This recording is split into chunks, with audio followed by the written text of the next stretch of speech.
All right, baby. What's up? Hello, hello, hello. Think we're live, man. We're in color. Just having a little bit of technical difficulties here as usual with the stream quality, man. I don't know what this music is, but I like it. We'll see some kind of piano playing. Everyone's saying, I like this too, man. This is Ambient. Ambient from Soundstripe. It's good. Yeah, it's cool. Very cool. Just let me get it pulled up here, though.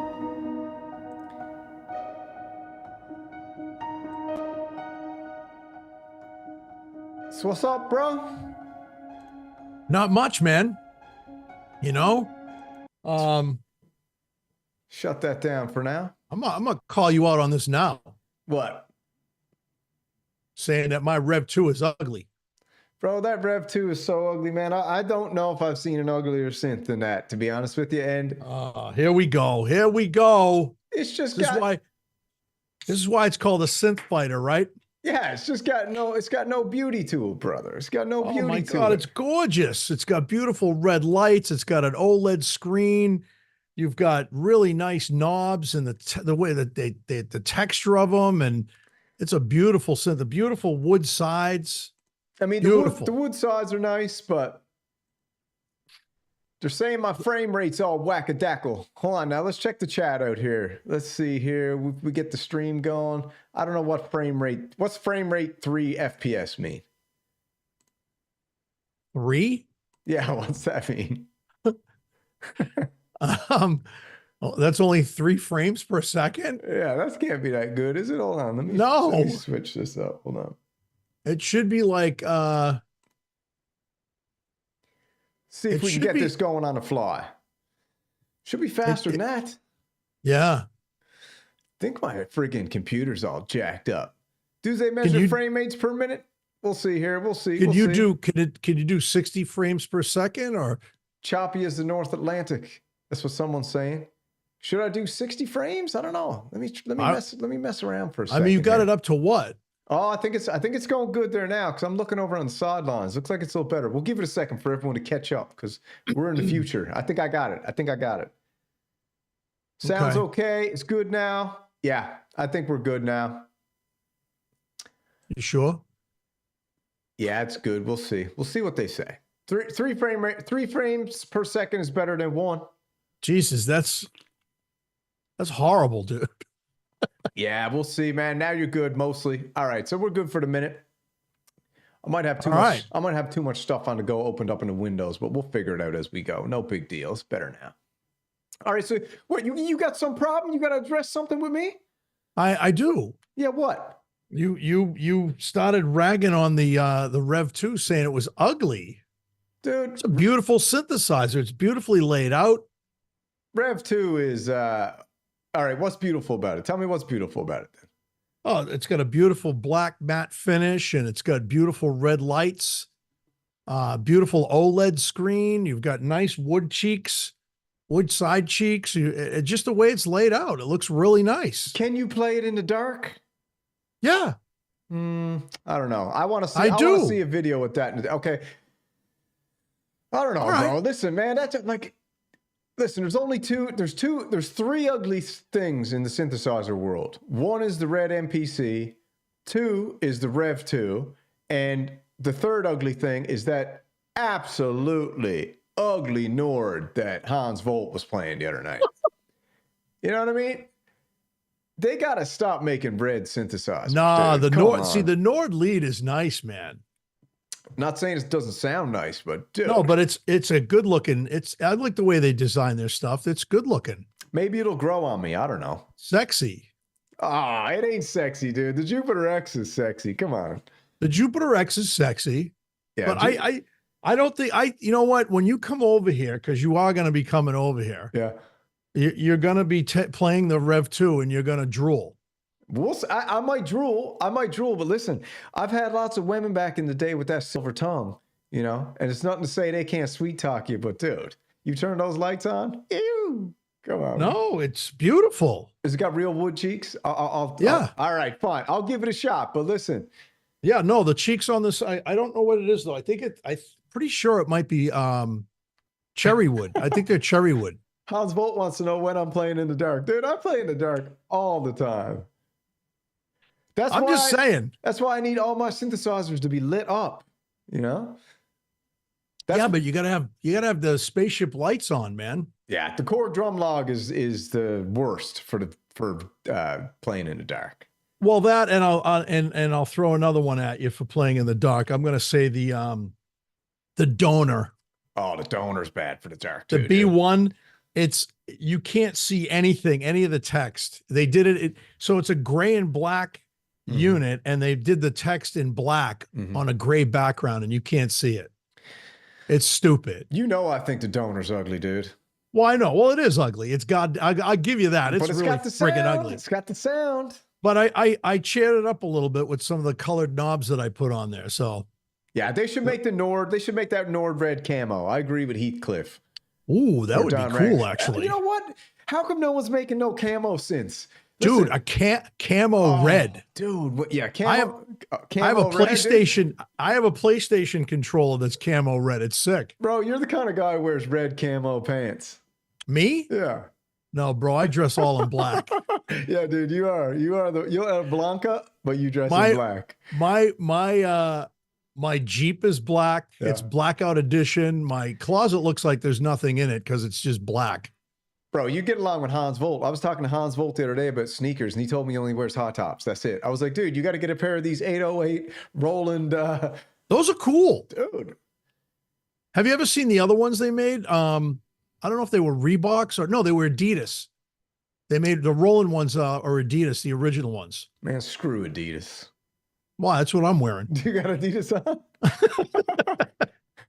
Doesn't like my sneakers, doesn't like the Rev 2. Dude, bro, we're going head to head tonight. All right, listen. Yeah, we are. Let's give a shout out to the chat. We got Hans Bolton here. We got Eternium. We got Blue Fox 85. We got Uncle Jerry's World. We got Jeff Wober, Don Wrangler, Synth Seeker, Matt Z. Who else we got? Panasonic, Viral Beats up in the house. Check out Viral Beats' channel, man. He's got lots of great live streams going these days. Synth Seeker's got great channels. Everybody's got Machines One's got great channels. Hans Volt's got a great. If you're into vintage sys, Hans Volt is your man. If you just like that analog sizzle, he's the sensei of sizzle. I named him that the other night. He's the sensei. Absolutely. Sensei of sizzle. Uncle Jerry, baby's back. Uncle Jerry got that Jupiter X fever. So I want to give Uncle Jerry a shout out. Right. I did thank him. He actually bought 3 of my mugs. Sweet, Uncle Jerry, 3 ECHOKRAFT. Yeah, I appreciate that, man. Yeah. Uncle Jerry's the man. He bought some shirts too, and so did the Machines One, and the list goes on. I'm actually selling product, and it's blowing my mind. I got some of your gear on right now, baby. I see that. I wore your gear at work today. Someone was like, "Oh, where'd you get that sweatshirt?" I was like, "That's ECHOKRAFT, baby. Original." You know? Yeah, I wear the Synth Samurai stuff all the time. Actually, I have to buy the Kumite Full Blast though. That's one of the shirts I want. Kumite's Full Blast Legendary. There's only 10 left, so you better get one quick. But I do have a surprise, and I showed it to you. What? But I don't know if we're gonna get janked on that one, man. What do you mean? What do you mean? With the ECHOKRAFT merchandise, I made a special one. Oh, don't even worry about it. Embroidered Behringer Bros. I think it's deadly. You got it right there? No, I haven't ordered one yet. But oh, sweet. If you want to pull it up and take a look at it real quick. Yeah, we'll throw it up. Hold on now. You keep talking. I'll see if I can pull it up real quick. I actually found the Behringer font, and I created a Behringer Bros shirt embroidered. And I don't know if I'm going to get in trouble for that because I use the Behringer logo, but it came out really nice. So I'm going to order one just to see. I might do it as a special order so we don't get pulled. So if anybody wants one of those, just let me know. Yeah, dude. You only just sell 10, and then you can take it offline. Hold on, now see if I can find it here. Looking up your. Anyway, so while I'm doing that, listen, bro, we got lots to talk about. Big week, yes. Big week. I think we create. I don't know if there's something going around now. Everyone says it's like mass synth psychosis. Everyone's got that Jupiter X fever going on, dude. What do you think? I agree. I talked a little bit on my live stream. You know, it's ironic. you were doing a stream and I was doing a stream at the same time. You were ragging on the Rev 2 and I was playing the Rev 2. That's really messed up, dude. Yeah. It's like the planets were like aligned, you know? I was talking about the Jupiter. You were talking about not buying any more synths. Well, listen, bro, I'm off the synths now. You know that. No, you're not. Yeah, no, I'm cured. Yeah, okay. I'm off the synths.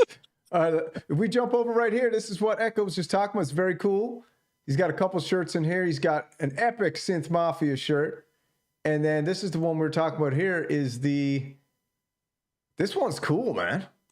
Yeah, it came out really nice. Embroidered Behringer Bros. I like that. I'm going to pick one of those up too because I think that's cool. I want to pick them up before they get pulled off the market.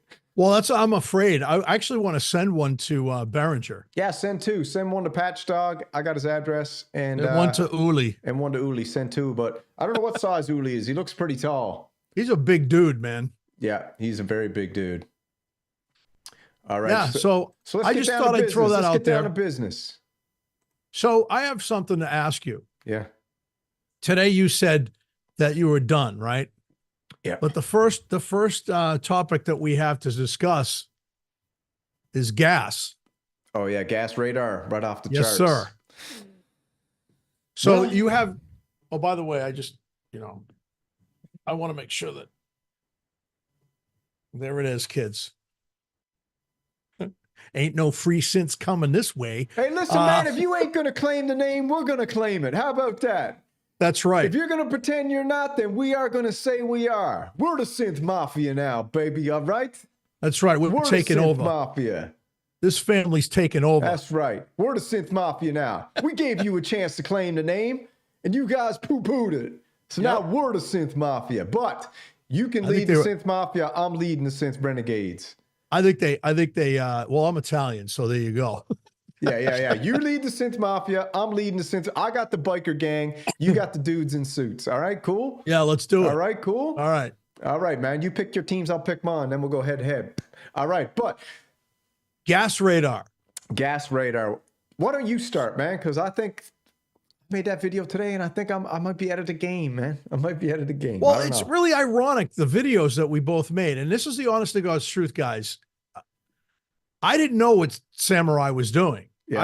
I literally. And so we both kind of had the same content as far as I said, rediscovering my synths. That's what I was talking about. Like, getting down with the Rev 2 and finding those patches that I forgot I bought and getting myself more familiar with the ASM Hydra. So, I mean, it was very ironic that both of us did that. It's funny because I went and played it last night after we had a little chat the other day because you were like, oh man, I might get back. Because you know what's funny, dude? In this little kind of like gas attack and in real life, just when you feel something, you're streaming or you're doing a video and it's just kind of a stream of consciousness, which is dangerous, but also genuine, but also vulnerable. You're kind of like just getting your mind out, and a lot of people commenting and stuff. And it kind of made me feel like, I really do need to dig back into what I got here. And I sat down with the Hydra synth last night, like I was telling you, and I got into it, pulled up some patches, got the mutators spinning, got the LFOs rolling. And before I knew it, I was going to do something. And I was like, you know what? I'm just going to get lost tonight. I'm going to take a step back and just get lost in the gear tonight, not overthink anything, not record anything. And it was a pleasure. Yeah, that's what I did. I just started messing around and I said, oh, I really like this sound. And then I started going deeper and deeper. I still haven't gotten out of bank A with the Hydra. There's a ton of sounds. So many, bro.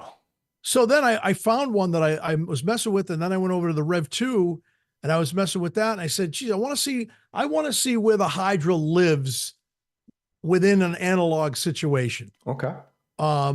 And because I do that, I got the Korg stuff and they're digital, and I do that with everything. I want to see where the things live. I'll be honest with you. It took me a long time for the Matrix Brute to fit in to what I did. A lot of people are going to say, oh, how is that possible?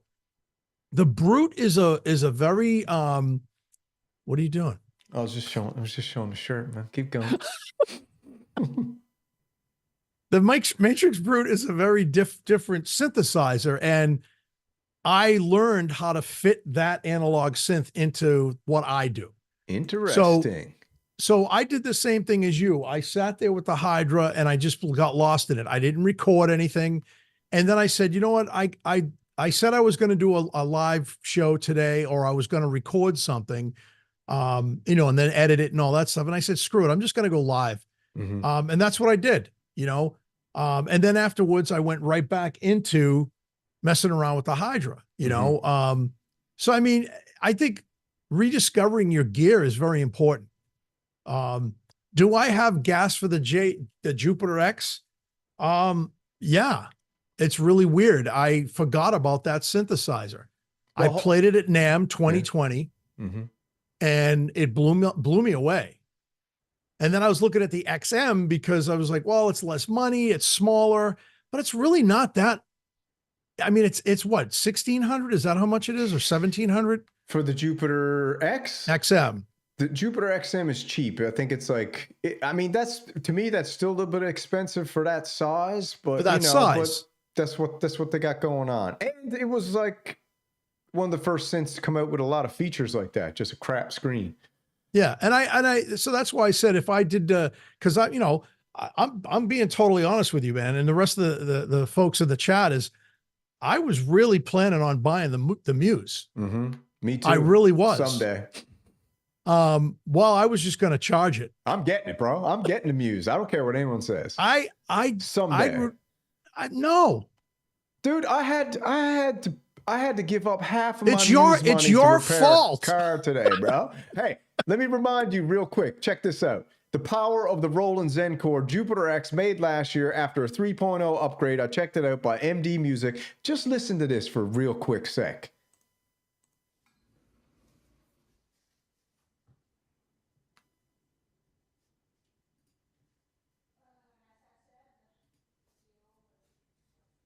I didn't hear nothing.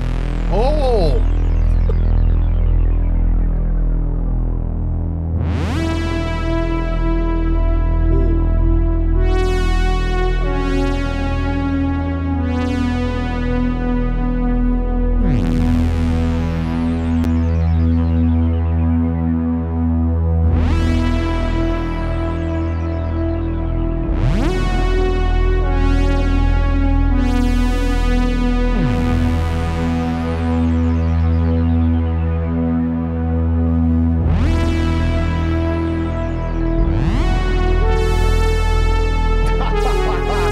So, dude, listen to me.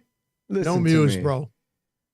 I don't know how anybody on planet Earth or beyond could not absolutely think that sounds insane. Let's just listen again for a real quick sec, because I found this video today and I was like, I gotta find something from 2023 with the 3.0 firmware upgrade so we can hear what it's like when this is full blast. And again, this is MD Music. Anything we show on the channel, go like and subscribe. We're always trying to promote each other. We want to like and subscribe to each other. This is how the Synth Mafia works, okay? This is how the Synth Renegades and the Synth Mafia join teams, man. We all like, we all subscribe, we all watch each other's stuff, man. And Rising Tide lifts all boats. We all promote each other. So this is MD Music. Let's check it out a little more, because this sounds just incredible.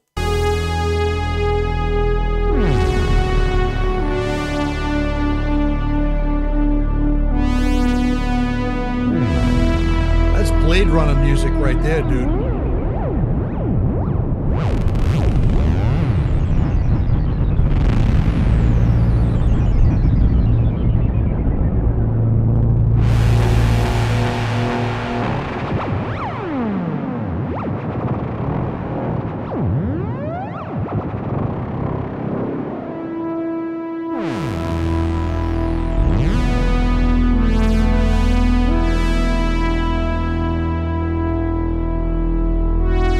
All right.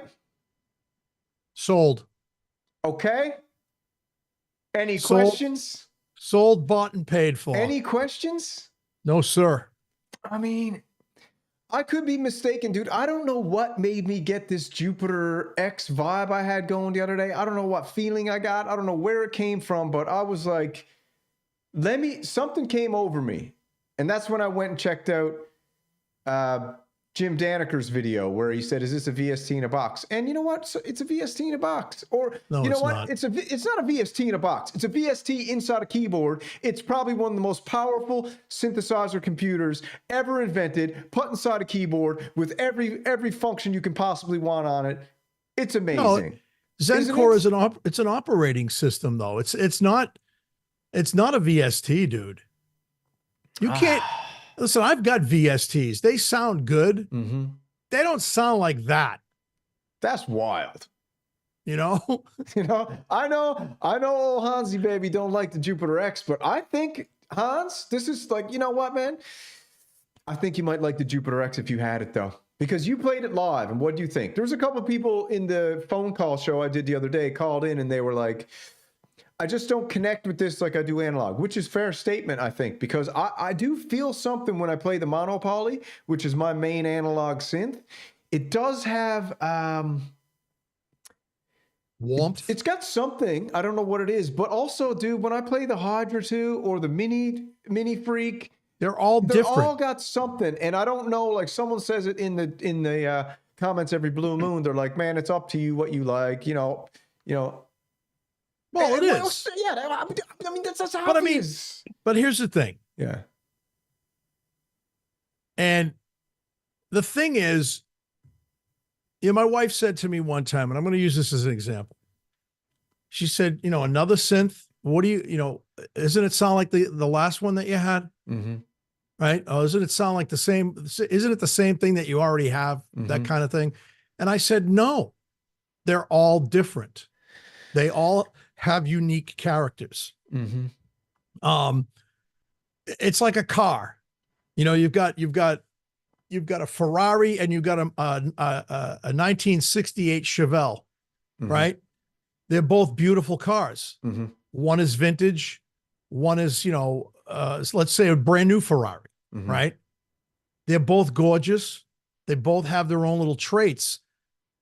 Would you want to keep both of them? Hell yeah. Damn right. Damn right. So, I mean, I played the Jupiter X and it blew me away. And I said this today on my channel. I said, I wanted to rush home from NAMM and I was going to put my order into Sweetwater and just order it. And at that time it was back ordered. You had to order it. Mm-hmm. And for some reason, man, I got sideswiped and sidetracked or something, mm-hmm. and I just never pulled the trigger on it. But would I buy that? Yes. I'm not going for the Muse. Mm-hmm.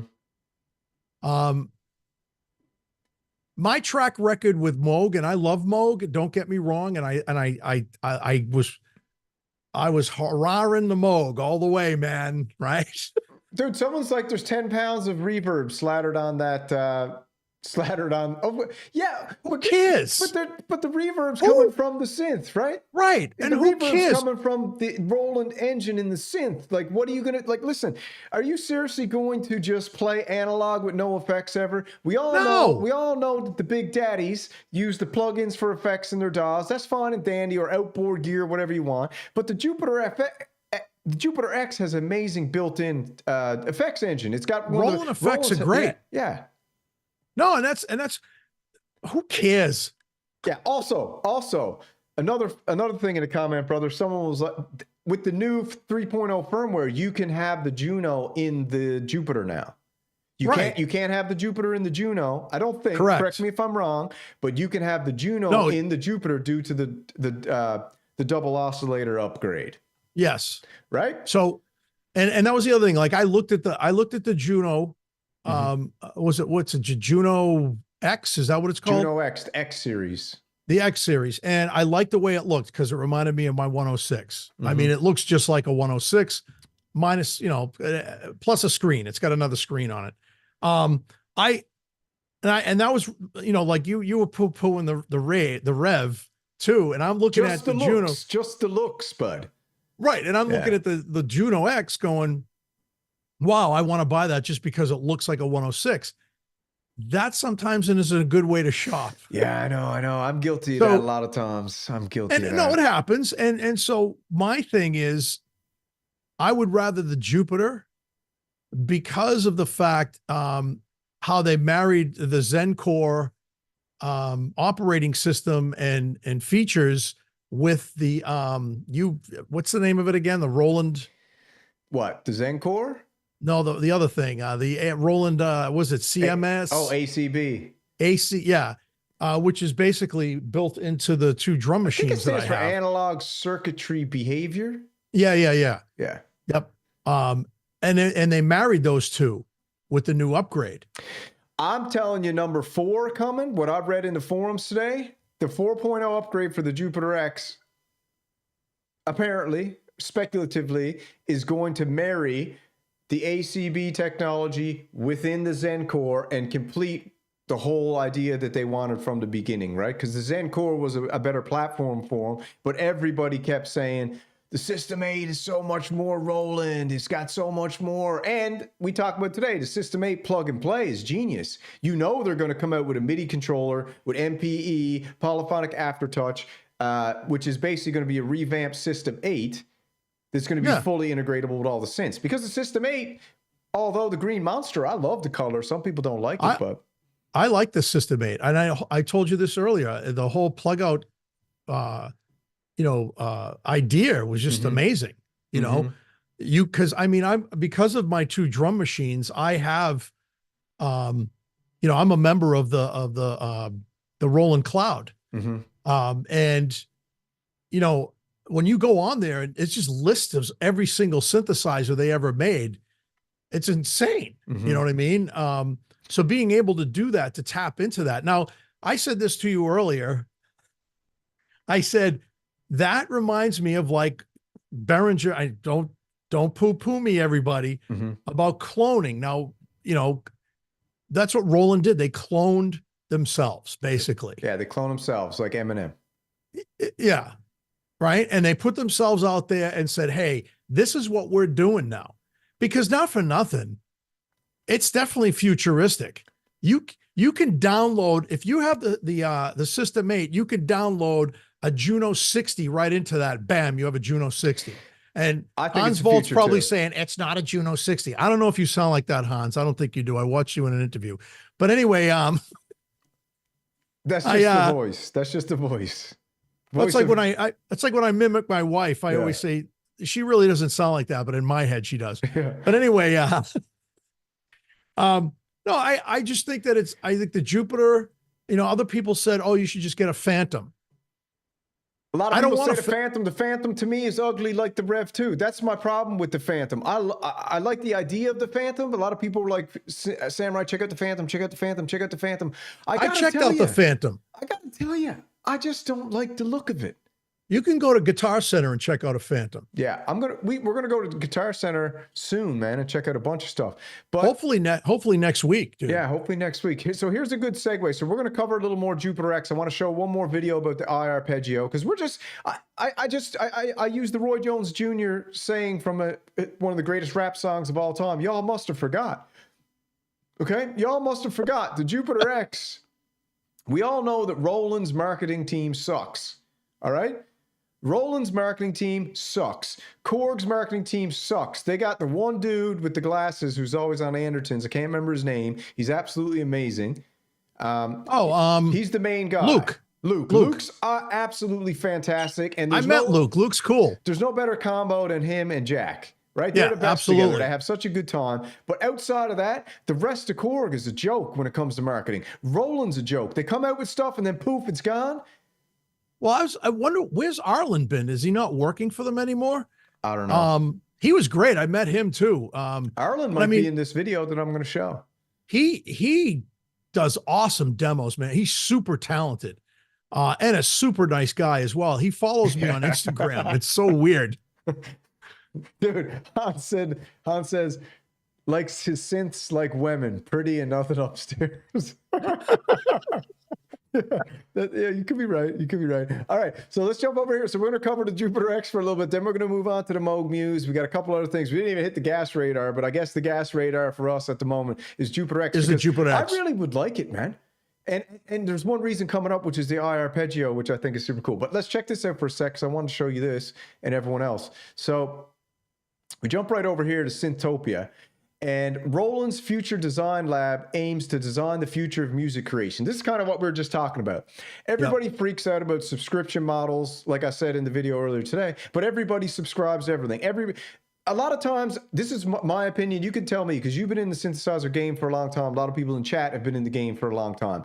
I feel like a lot of times the nostalgia for analog and the love of analog puts up this automatic block of moving into the future. Do you know what I mean? Like, yeah, there's a craving for analog, and like a lot of the comments, why doesn't Roland just go remake their analogs? Remake their analogs. They are kind of remaking them, but they're remaking them in the future because they know where it's going, I guess. And yeah. Can I also answer that? Mm-hmm. I'm gonna be straight up about that. Yeah. We talked about that too today when we sometimes Samurai will call me when he's taking a walk at lunch or something, and we'll chit chat. And, I think one of the biggest reasons why Roland strayed away from that was, number one, because of what they were developing. And the other thing is analog costs a lot of money to make and build, the parts. And then you gotta think about, heating issues, just like we're dealing with, right? Yep. Analog costs a lot of money to make. And when you can take those sounds, and let me tell you, they've taken that stuff to the point, dude, where it sounds, you close your eyes and you can't even tell the difference. It's identical. You can't tell. I want to do a synthesizer show, Mr. Beast style, where you get a bunch of legends in the room, all the synthesizers from analog to blindfolds digital, on blindfolds, and we do the test. I feel like that would be pretty funny. So let's just check this out for a sec. So Roland has announced the launch of the Roland Future Design Lab, a new R&D group within the organization that he says formed to help design the future of music creation. With a focus on boundary-defining innovation, Roland's Future Design Lab will explore the creative possibilities presented by emerging technology such as AI, Web 3.0, virtual and augmented reality, low latency, wireless connectivity, and more. Which, dude, that's exciting. Yeah, it is. That's exciting. Say what you want. That's friggin' exciting. Well, it's funny. I mean, Korg did that in where was that? In Germany? Mm-hmm. Where Korg set their, they have a similar lab in Germany. Yeah, where they got an R&D lab. I don't know if they're going this far, but they're doing lots of weird stuff where they had that, what was it, that magnetic resonance machine? Yeah, that weird, yeah. Yeah.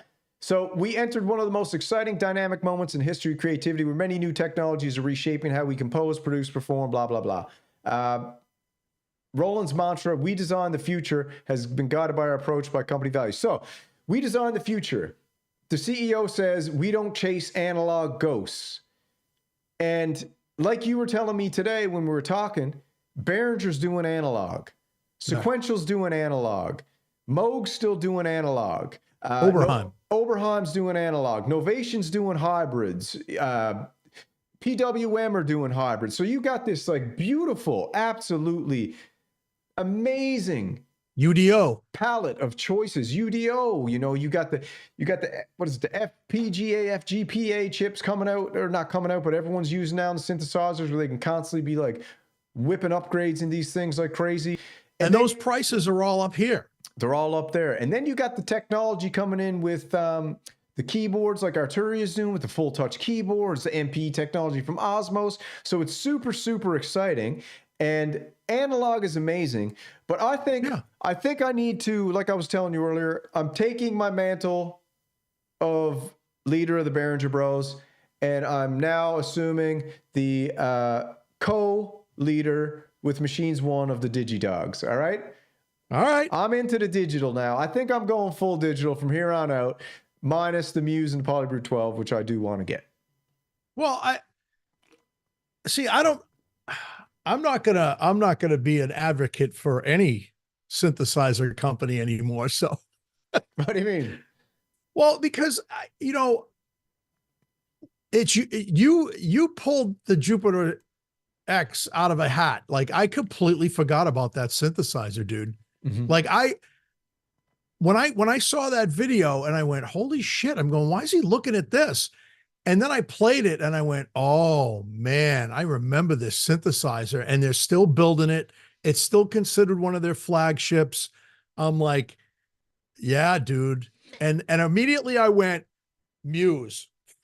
Yeah, so did I. Jupiter X, man. Like Jupiter X for $1,500 less if you buy it used. You know, and like you said, you don't have to worry about a lot of the issues and problems. This is kind of like, I don't know, man. I'm not really a guy who's into like fixing things, you know, and maintaining things. So I prefer, I think maybe digital would be better for someone. You know, it sucks. Like I get like Synth Punk talks about having 3 or 4 synthesizers, and you know, this is a guy that owned everything, right? Yeah. But you know, I remember when my Sub Fatty broke down, and that was mainly my bass synth, really. You know, I had other synthesizers around me, so I didn't cry when it broke down and I had to ship it out twice. And you know, so when I got it back, I was like, okay, it's back now. You know what I mean? But you know, when you have 3 or 4 synthesizers and one of them poops the bed on you, you know, you just kind of sit there going, okay, now, you know, all right, I can still make music. I can make music with one synth if I have to, you know what I mean? But when you're a synth collector or an enthusiast, like a lot of us are, you know, when you're missing a piece of gear because it broke down or it didn't work properly or something went on it, then, you know, you kind of sit there going, okay, do I really want to have this fixed and keep it? I know. Or do I want to have it fixed and get rid of it? And that's where I was with the Moog stuff. So let's check this out. This is the introduction to the X Arpeggio. We won't play the whole thing. This is from Roland's site. I thought look at that thing. Look at it. Looks like looks like ASM. Like I told you, maybe if the Jupiter X was a woman, I don't think I'd even have the confidence to approach her. It's that gorgeous with the lights on. All right, so let's check this out real quick just to get a little taste of X Arpeggio. Because for me, because a lot of people are like, this is a touring synth. This, you know what I tour my bedroom. That's what I do, okay? I like to play some tunes in the room. You know what the deal. You could say that about anything, man. Yeah, well, here, let's check it out. My Behringer Edge is a touring drum machine. Everything's touring if you want to tour with it. I seen a lady the other day touring with, she had 8 Hydra synths.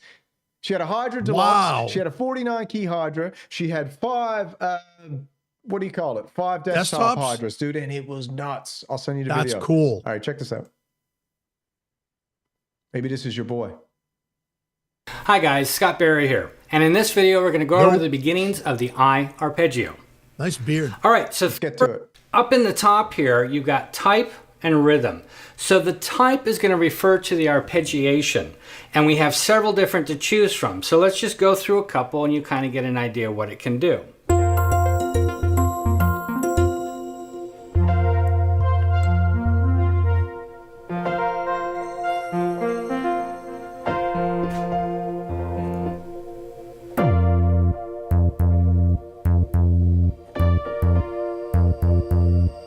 I think you can get an idea right there. There's a lot going on, and we can go through several different arpeggiations that are sitting in here.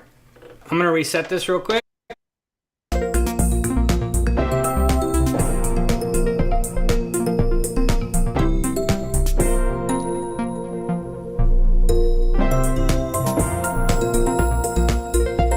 So hopefully that kind of gives you an idea. Just based on how I was playing, a lot of things were changing. The drums were kicking in, drums were stopping.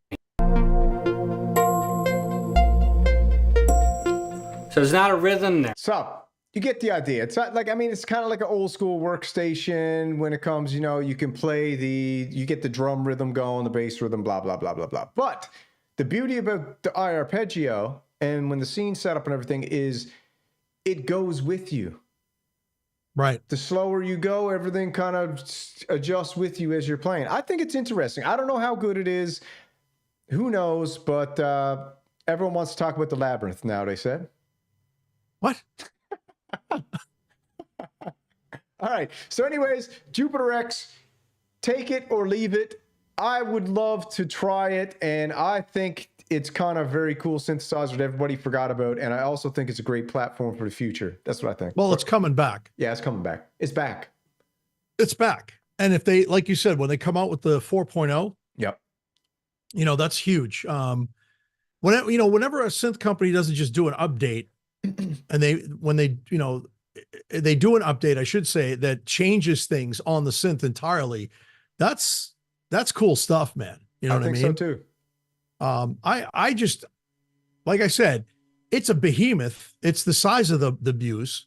It's a very large synthesizer. It's huge. And it weighs a lot. I know that. So yeah, I think that's definitely on the gas radar for me, man. No question. Hans Wolt says I can get that off the Casios. That's true. That's true. But I just, you know what? I don't think I actually picked the best video for that. I get what he's saying. I probably would never use it like that. Yeah. You know, and that's the beauty of these kinds of synthesizers. Yeah. That's why I don't like the Phantom. The Phantom is a workstation. That's why I said at Guitar Center, you could try a Phantom out because it's going to be sitting next to the Montage. I'm not poo-pooing the Montage. It's a great synthesizer. Sounds amazing, but it's not for me. I had a Motif. You know, they're gigging workstations. You know, I know a lot of players that play live that have Montages and Motifs. So I mean, you know, the Phantom's not my cup of tea. It's got some great stuff. The whole touchscreen thing. Name, but they should have spelt it with a PH. Yeah, you know what I mean. You know, I mean, I just think that the Jupiter X, the X series, it's got that X factor. I wonder what the next. What do you think the next X is going to be in that series? You think they're going to do another? I don't know, man. Could be the DX, the DX. You know, could be the DX, the JPX, or the JDX. Sorry, JDX. Yeah, it would be like a JDX. Yeah. All right, so let's move on from Jupiter now. Let's get back to Earth, back to planet Earth. Now, the lead of the whole podcast tonight was Moog Fever sweeping the world. Moog Fever. Dude, that's going to be the next one. The Muse 16 voice is going to be called the Moog. The Moog. Yeah. So Moog Muse is still sweeping the globe. The only person that doesn't got Moog Fever is Ben Jordan. All right. He's full PolyBrute all day, all night. And, you know, we'll leave it at that. He's full Arturia, isn't he? Full Arturia. Yeah. And that's fine and dandy. But listen, man, I haven't really encountered anybody, unless they were pulling my chain, who said that they didn't think the Moog Muse is awesome. You know, I mean, dude. Yeah, no, it is. Come on. So tonight, when I got loaded up, I got the new video drop from Moog Muse called Reflections, right from Moog. Then I got 2 videos from a couple samurais who actually got a Moog Muse that we're going to check out real quick. So I think that's pretty cool. So let's just do that right now. Let's check out the Moog Muse Reflections video, because I thought it sounded pretty cool. Check this out.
So here's my take on that.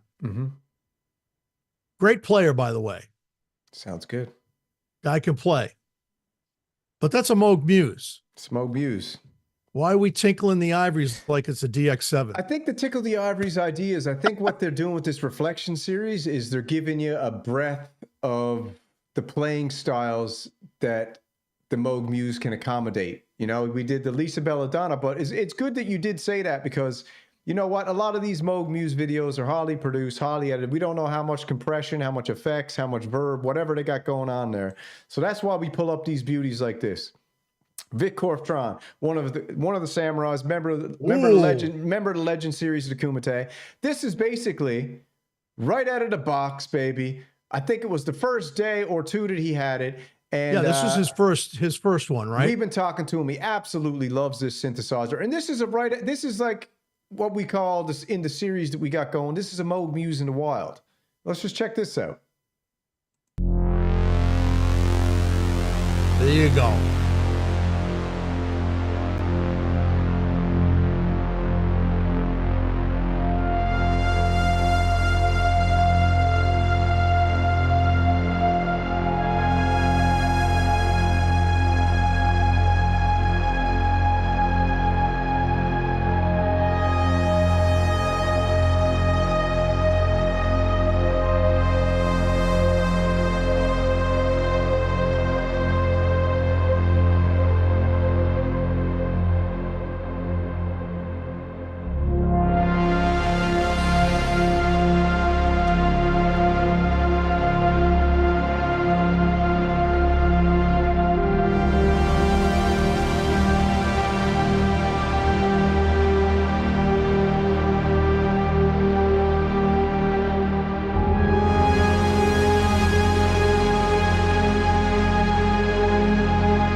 I'm done. I mean, dude, like I'm done. Everybody go over and subscribe to Vic Korftron's channel, man. He's got, we were talking the other day, I was like, brother, you should just do a 365-day Moog Muse series where you do a 2-minute video like that every day for a year, man. And just the progression and improvement and skill level with that synthesizer. Dude, listen, screw the Jupiter X, bro. Listen. Seriously, I can't, you know, I can't, after hearing, so I don't know, when I hear Moog Muse videos like that, dude, it's really tough for me to think that there's anything out there. And listen, this isn't a Moog Inc. in music produced video. No. This is our baby, Vic Korftron, in his house with this plugged in, no outboard effects, just the synth Muse. Okay? Yeah. Can you beat it? No. I hate to rep Moog all the time, but dude, when I hear stuff like that. All right. What are you going to do? What are you going to do, man? I don't know, man. I think I'm going to start an OnlyFans. All right. I got one more for you. So we got one more Moog Muse video. Take pictures of my feet. Some freak will buy. Yeah. This is from absolute legend, DJ Wojtek.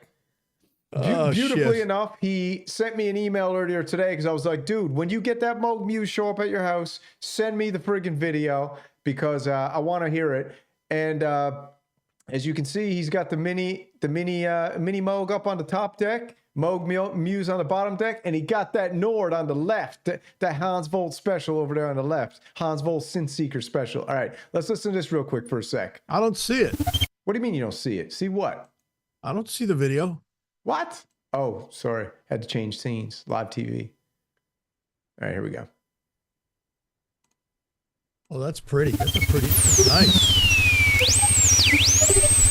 Hello, Synth Renegades.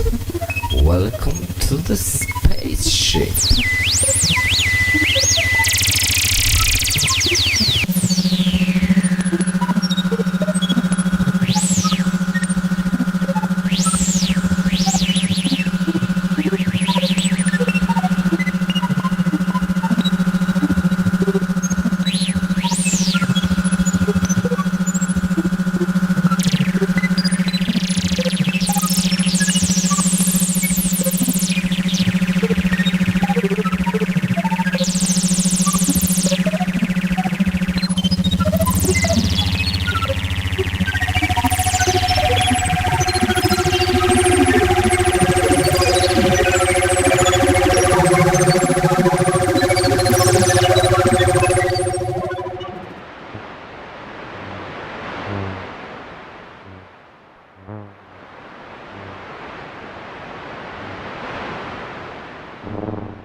Is that the Moog? That's the Moog Muse, baby. That's the Moog friggin' Muse with all that. That's weird, man. It's like it's got the noise with the LFO. Yeah, it's modulating like the noise.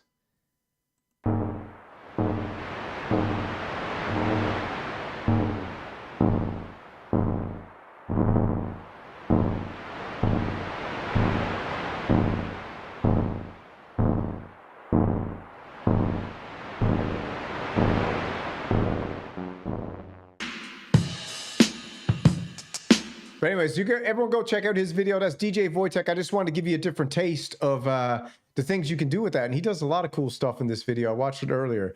Let me just fast forward. Yeah, I'm going to check it out. Yeah, hold on. Let's just see this real quick.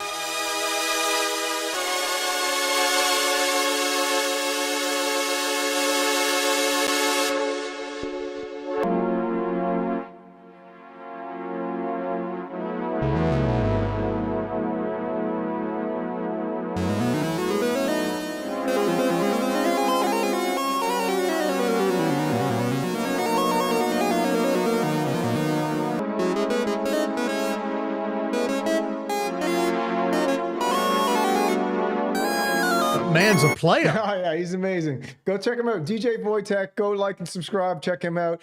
Cool video on the Moog Muse. He goes through lots of different styles there, so you can get a different kind of taste of everything he can do. But dude, Vic Corptron, DJ Wojtek, 2 Moog Muses in the wild. Moog Fever's legit. It's for real. It's got every reason to be for real. My temperature went up a little bit. Mm-hmm.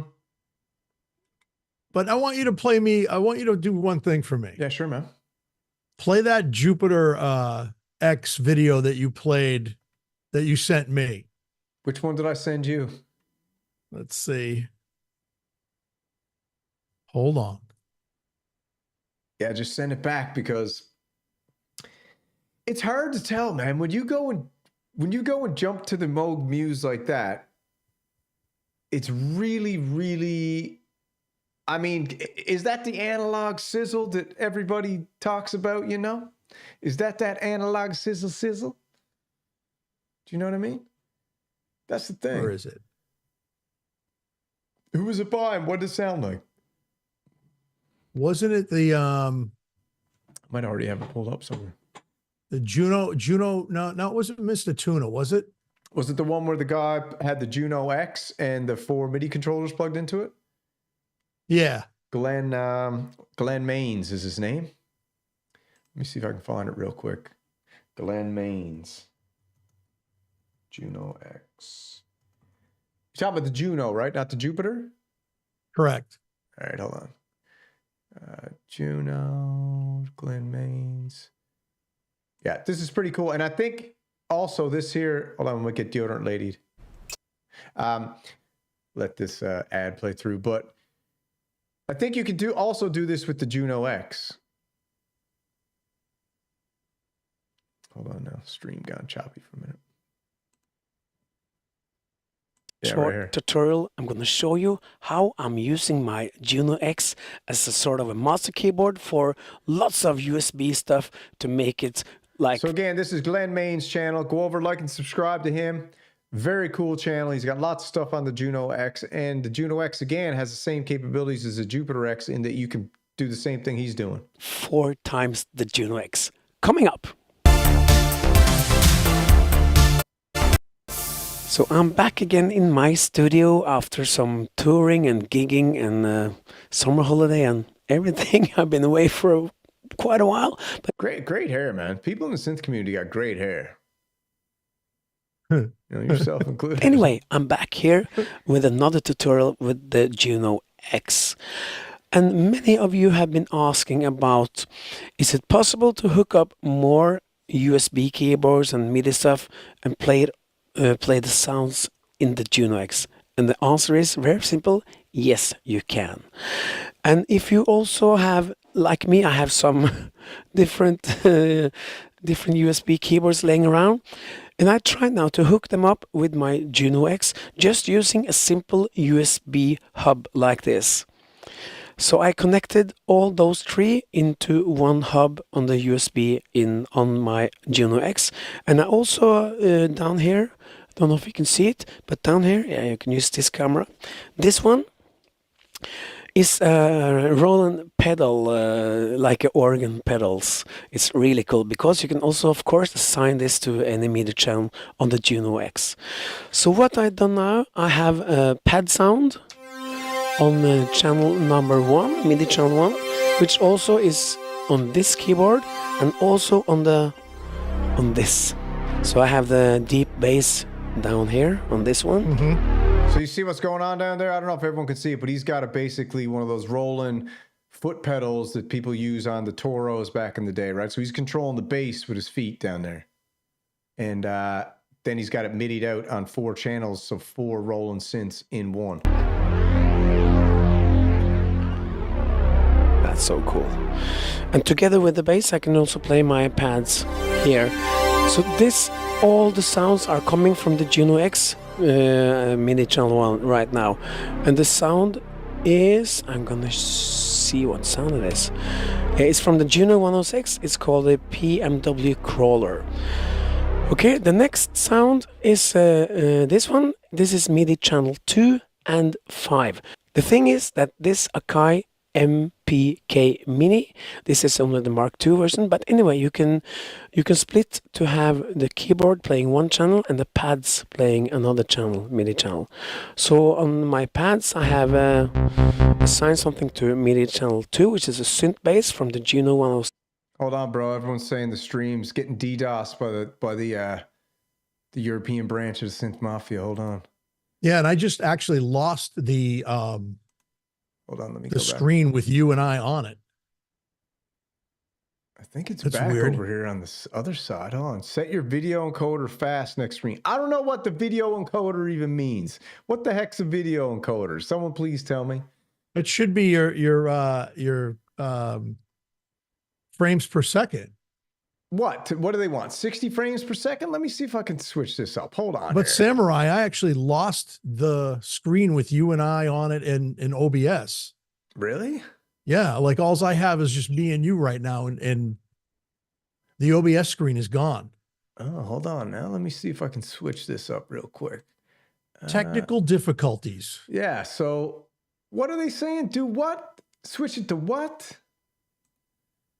It looks like it's still going over there, but it could be frozen. Now, hold on now. I got to figure this out. Trying to shut down DDoS attack. Yeah, like Trump and Elon. They're shutting us down. Hold on. Oh. Let me see. It's saying it's not coming in properly. That's weird, dude. It's so weird that it's not. Let me check something. Output. Let me go to Yeah, this is strange because I actually lost the So on your end, what do you see? I just see the Zoom with you and I in it, but I don't see the OBS stream anymore. You don't got the screen share? Hold on. Let's see if we can fix this up here real quick.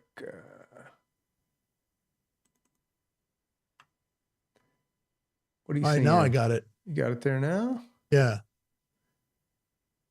Weird. Oh, it says error. YouTube is not receiving enough video What? They're saying we're back. I think DDoS attack has been shut back. Hold on.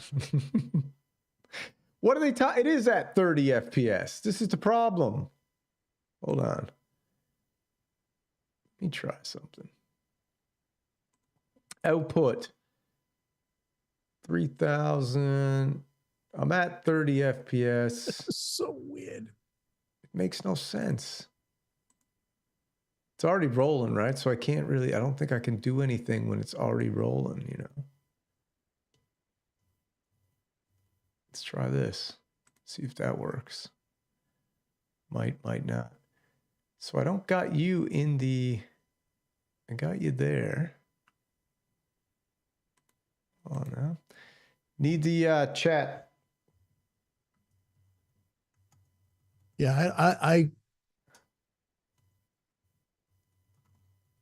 oh. What are they saying?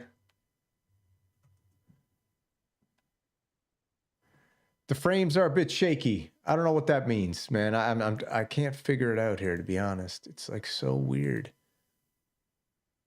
Let me try something else.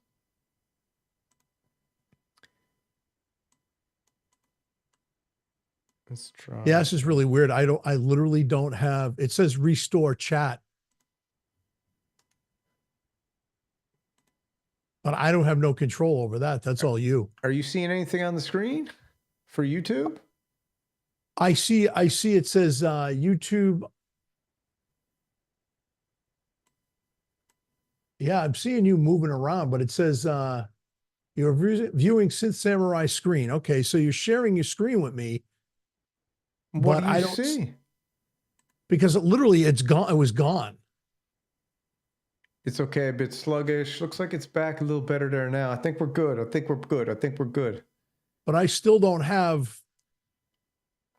I have this very tiny screen of you and I in it. It says Synth Fighter. It says live, but there's no, and then it says studio. Yeah. But like, I don't have the screen that we had, the OBS screen. What do you see now? Now I see the keyboard dude. Yeah, you see it bigger, you see it small. It's huge. Yeah, I'm on Wi-Fi. Maybe I need to get this locked into a landline or whatever they call it, you know? Hardwired this baby.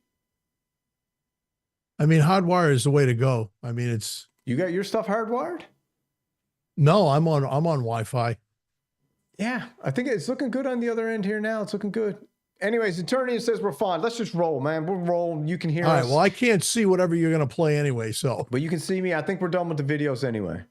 All right. For now. So we're good. So anyways, Moog Muse Fever. Let me shut down all these windows. I was going to show some Behringer stuff, but maybe we'll jack the Behringer stuff out for tonight. We can just talk about it. Yeah, Harps, man. We got to chill, man. We can't go getting all caught up with the Synth Mafia, trying to DDoS our stream, you know? We are the Synth Mafia. We're the Synth Mafia now. We claimed it. Title taken. Sorry. It's like, what do they call it in paintball? We got your castle, man. We stole your flag. We stole your flag, man. We stole your flag. We're the Synth Mafia now, baby. You know what I'm saying? Yeah, right here. There it is. You know? That's what's up. Yeah, so back to what we're talking about. Moog Muse Fever is sweeping the world. It's still real. Do you still got it? To be honest, what I was doing the other day is I was really just, I think I was subconsciously trying to spread my fever across other synthesizers, right? I was trying to spread it across because I knew it was so expensive that I really couldn't afford it. And it was like, you know, it was just... like I said, I got my temperature up a little bit on that last two videos. Mm-hmm. Because like you said, those are muses in the wild. Yeah. But I'll be honest with you, man. I really like the Jupiter X. Yeah. And I only because it's wow, huge delay right now. That was weird. I just saw us stand up and show our shirts off. Oh, there's a delay between what me and you were doing and what you're watching on YouTube always, right? There's a delay. But I really, the Muse is awesome. But I just I'm just so afraid of what I went through before with Moog stuff. So you're gonna give it a year? I don't know, man. I'll be honest with you. I've had my Matrix Brute now since it first came out. That was what, 7 years ago? Mm-hmm. Same with the DeepMind 12. And I've had my Dave Smith Instrument Sequential Rev 2 now for 5 years. Mm-hmm. I mean, you know. I mean, yeah. So what? I don't know if I can trust Moog. Yeah, you've been burned a few times. That's the problem, right? And I think a lot of people have been burned by Moog. So I don't, dude, I haven't heard that many problems yet. Have you? Well, I mean, we the whole vinyl gate thing, we understand that. I mean, most synthesizers, there's a lot of synthesizers that have the vinyl on them. Apparently I guess Moog did that a lot. Mm-hmm. I didn't know that. I know the Sub Fatty had a vinyl on it. Really? Yeah. So, I mean, and I never had a problem with that. I feel like that, like I was telling you, I feel like I used to work at a screen printing shop, and when you were doing the vinyl, if you had any dust go under it, was big time problem, you know? Yeah. So like, I feel like that's normal with any adhesive. I mean, it's going to bubble. Is it confirmed that the Moog Muse was produced in Taiwan? Yes. That's confirmed now. So I know that for a fact. Yeah. So therefore, so I talked to this dude, Jerome at Guitar Center in Boston, mm-hmm. and he wants one. Mm-hmm. And he said, yes, it says right on the box. And he says, it says underneath the synth where the serial number is, it says made in Taiwan. Mm-hmm. So whatever. I mean, that's fine. You know, I don't really care.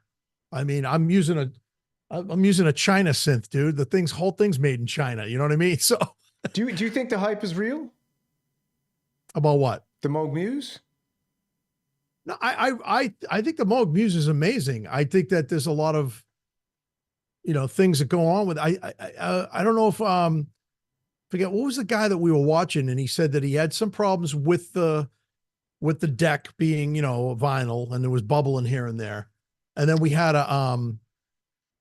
he also said that he had something, actually a couple of videos I've seen where the sequencer and the arpeggiator gets jammed up. Mm-hmm. The chord feature in the arpeggio gets jammed up. And a lot of people say, oh, I just reboot. Mm-hmm. Okay, but what if you're in the middle of creating? Exactly. You know what I mean? Like, yeah, exactly. That kind of stuff drives me crazy. That's like when you're working on a piece of equipment, I mean, a piece of music, and all of a sudden, you DAW, like I work with DAWs. You DAW, all of a sudden the computer hiccups and the DAW just jams up and there's no response. And you're sitting there going, you know? Yeah, that's crazy. I mean, and that's once in a great while, but that's a computer. I expect that. I don't, even though everybody's like, oh, well, it's a computer on the keyboard. Well, yeah, but I don't expect that to happen. I get it. There's panics. There is panics. There's a panic button on the DeepMind 12. Really? There's a panic setting. It happens. Yeah. But I mean, I've never had that happen to me on the DeepMind 12. So, I mean, I just. Richard just said his Moog Muse is not booting up. Oh. I mean, there's going to be issues coming up. I think there's going to be some issues. So on that thing, I'm going to wait. But has anybody had a problem with the Jupiter X? I've never heard of anybody having a problem with that synth. You don't really hear too many problems with Roland stuff, to be blatantly honest with you. You don't really hear a lot. You know why?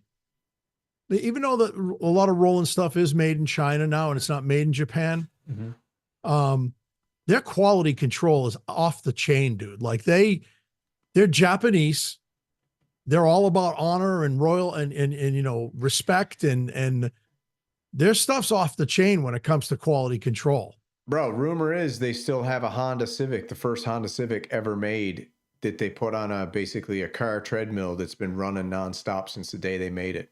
Who, Roland? Or Honda. Honda. Honda Civic. Yeah. I believe it. Yeah. I mean, they just keep I think they keep just really. Yeah, they might even change the oil on the fly. I don't know. You could say that about Yamaha. I mean, Yamaha, they're legit. Any Japanese company does not want to put out crap. And I believe the Chinese companies are a lot like that too. That's how I feel about the Hydrasynth. That's a solid piece of gear, man. I was surprised when I got the Hydrasynth how insanely built it was. Oh, I saw crazy stuff, but when it showed up, I was like, "Are you freaking serious? This thing is a beast." Yeah, it's an absolute beast. That's what I'm saying. I mean, like I really like, and I have a couple of handmade products that are made in the United States. One of them is Audioscape. I have a compressor limiter by Audioscape, and then I had the Silver Bullet by a lot of them Liftoff. That's a $2,600 piece of equipment. That's solid. I mean, it's handmade. So, I mean, I put that up against any Japanese company, any Chinese company, because that's why I don't think that I've never heard of anybody having a problem with it. The original Jupiter, yes, I've heard. The analog Jupiter, people had tons of problems with those. I just like that Jupiter X, man. I don't know. Roland had an issue with the JD800. Had the red glue issue. Oh yeah, the red glue. I watched a video on a dude the other day being like, I just went through the whole thing and took off all the red glue, and I was nasty. Like, wow. But that was corrected. You know what I mean? Like they didn't know. I was probably trying something different manufacturing wise. So I mean, here's the thing about Moog. And I'm not going to rag on Moog at all. I think the Moog Muse, and I said this before, I was all Moog fever last week. It's amazing, but I think their quality control should be better. Yeah, and it's funny that Moog was able to thread that needle of illusion and always pretend like they had the best quality control. Isn't that interesting that Moog was probably, from everything that I've read and encountered, they were one of the companies with the biggest quality control issues. To be honest with you, yeah. When they would release something, it was like, oh man, I was here. They would have so many, for the amount of synths that they sold, the amount of problems they had per synth was a way higher percentage than, say, Behringer. The problems they have with Behringer are, as far as sales to synth, the percentage is lower. Not saying Behringer is better sounding than Moog. I'm just saying as far as quality control and issues with the synthesizers, Well, the other thing too is their technical support. Moog's technical support surpasses that because they were amazing. When they were in Asheville. Yeah. When they were in Asheville, they were amazing. I mean, I still actually have in my contacts the two dudes that I talked to who fixed my synthesizer twice. The Mother 32 that I had that started doing weird stuff, I didn't have to send back to them. They actually told me how to fix it. That's pretty cool. Very cool. And I was willing to do that. So, I mean, that's me, you know what I mean? But the problem is it's before it leaves the shop, and I mean, if these things were all handmade I saw, the what do you call it? The tour of the Moog factory, and they had all the sub fatties lined up on the shelves and they all had tags on them, and okay, cool. But the quality control, I mean, they made it look cool too, because, they were all on these like homemade wooden built shelves, and it wasn't like this high-tech factory, and it didn't look like a clean environment, like, with white suits and white floors. Yeah. Like the place Uli was Japanesey, like the place Uli was standing in, in China, you know what I mean? Yeah. So, I mean, that's kind of a turnoff to me. It was supposed to give you that homegrown feel, that grassroots feel. Yeah. Okay, cool. If that's what you're into, I've seen how they build synths at Dave Smith Instruments at Sequential. It's nothing like that. You know, we're talking about, you know. So you think Moog's a little bit disorganized when you went there? You were like, ooh, this place seems a little bit like disorganized. Not so much disorganized. It's just that they were a very grassroots company. They were very, and I think that was Bob's way. I think Bob just was like homegrown. This is the way we work. This is the way we do things. And that's fine. I'm not saying anything wrong with that. I love Bob Moog, pioneer. Yeah. You know, I think the old school electronic shops that you used to go into back in the day looked like that. You know, soldering irons everywhere. Shit was everywhere. You know, I mean, that's just the way people worked, you know. I think today, in today's quality standards, should be higher than that. I agree. Especially if you're gonna put a price tag of $3,500 on something. When you're getting up to the luxury synthesizer, that's kind of the issue I have too. When I was thinking about, you know, do I got the ability to drop $3,500 for a luxury synth? It's like, but do I want to drop $3,500 for a luxury synth and be like I said in the stream earlier today, I'm an alpha tester. I'm not a beta tester. You know, I want the synth to come apex predator form. Yeah. And then someone was like, hey, bro, alpha testers are actually the first ones. And I was like, all right. I want to be the omega tester. Actually, the sigma tester is what I want to be. The sigma tester, right? yeah. I want to be the sigma tester. But I don't know, dude. At the end of the day, do you think that the PolyBrute is a distant memory for everybody now? The PolyBrute 12, like it kind of has fell out of everybody's. I feel like Arturia needs to do a little more of a push now. Well, I said this the last time we talked. I think Arturia screwed up royally by coming out with the Astrolab as their 25th year anniversary when they should have come out with the PolyBrute and really pushed that. And then said, "Oh, hey, just done both." Well, right. I was going to say, "Oh, and hey, guys, but wait, there's more. Here's the bonus. Yeah, we have this Astrolab that has multiple synthesizers that you can tap into." I think that would have blown people's minds. I think the Moog Muse kind of pushed that away a little bit. Yeah, the rollout for the Moog Muse was insane, and I agree. I mean, guys, what do you guys think in the chat? Do you think that we're wrong about that? I mean, yeah. What do you guys think? Do you think that the PolyBrute 12 kind of missed its mark? But no, I don't know, dude. Yeah, we'll see what they think. But the PolyBrute 12 fever was high. I just feel like the Moog Muse nailed everything. You know, not only did they blanket the internet Synth Mafia style, they blanketed the internet with really, really good videos, and the sound was awesome. And then, like you said, we just saw Vic Korftron's video. Even the people who got it in their house that week. That was okay. So that's what happened. That's how Arturia messed up the rollout of the PolyBrute 12. They didn't have them ready day of. They didn't have them available. They didn't have them ready day of. Moog had the Muse ready. You had it in your house 3 days after the Synth Mafia threw the tsunami out.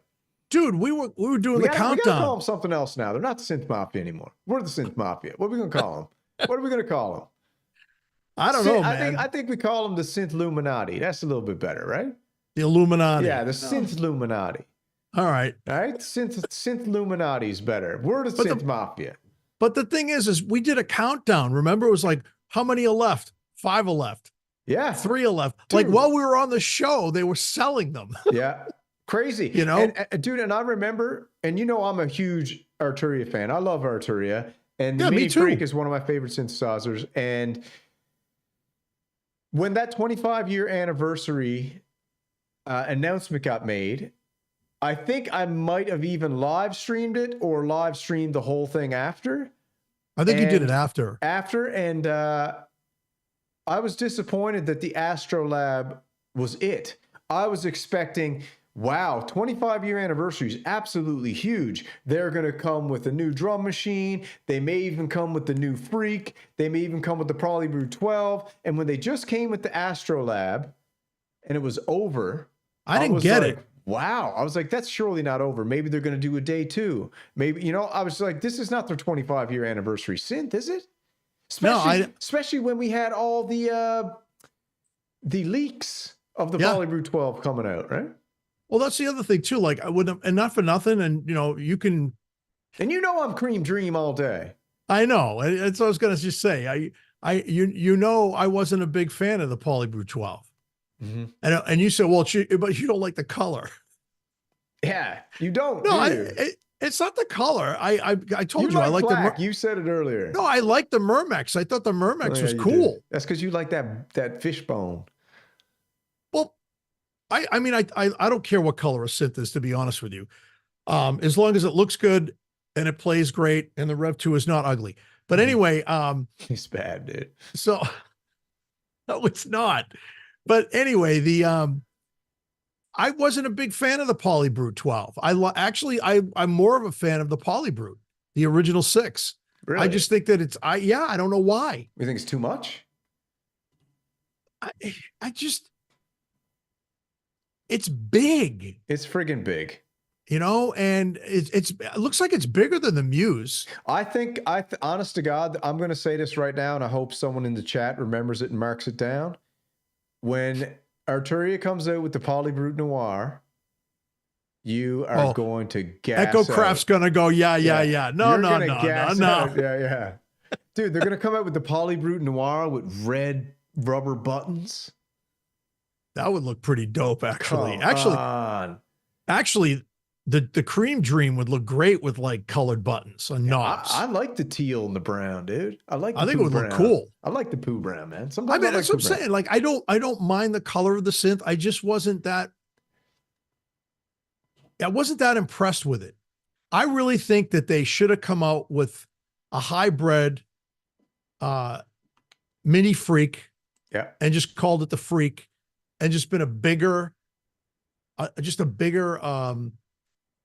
keyboard, full size keys, couple of more oscillators, definitely more effects, definitely more waves, wave tables. Yeah. I just think that they should have done that. I think that would have blown minds. Because the Freak series is something that is very special. It's a very special synthesizer. The Super Freak, what would you like to see in a Super Freak? Like I said, I think it would have been better with a lot more wave tables. I think with full-size keys. I think it would have been cool to have both the mod wheel and the pitch wheel, but no clue that. But also the I don't usually like the strips for pitch and modulation. Yeah. But there's something about the Mini Freak pitch and mod strips that they feel right. It does feel right. It's got, and because your finger's not sticking to it. Like you just doesn't stick to it. Okay. So since you're on this here, I just loaded this back up. It might jack the stream, but just check this out. Can you see? Yeah.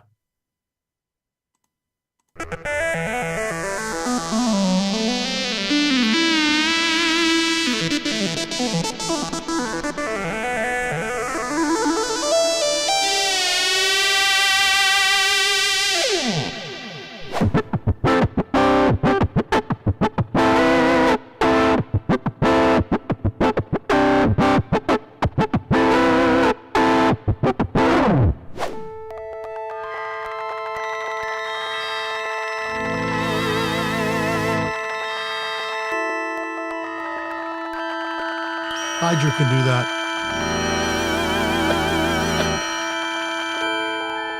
It's got a little bit of that Geiger patch sound in there, doesn't it? Yeah, kind of. Yeah. So this is Sam. What's his name? Sam Gutman. Go check out his channel, like and subscribe. But I just want to highlight a little bit of PolyBrute because again, this is all y'all must have forgot type scenario. And when I was following the PolyBrute rollout, 50% of the comments were like, I hate the color. I hate the color. I hate the color. I hate the color. And 50% of the comments were like, Cream Dream, baby, out of this world. Cream Dream, out of this world. So I feel like this color was actually pretty polarizing. And I think if they would have released this in reverse with the Noir edition first and the Cream Dream second, I think the PolyBrute would have captivated all audiences more. I think the Cream Dream really threw some people off subconsciously. They didn't like color. I don't know. Like I said, I don't have a problem with the color. I mean, I have an original Matrix Brute. Do I like the Noir better? Yes, but I mean, yeah, dude. All right, let's check this out.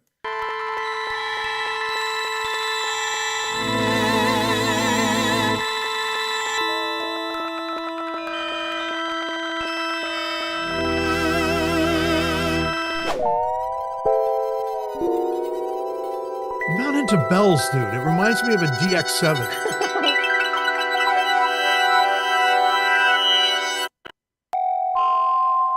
A lot of bells. Yeah, this guy's all belly.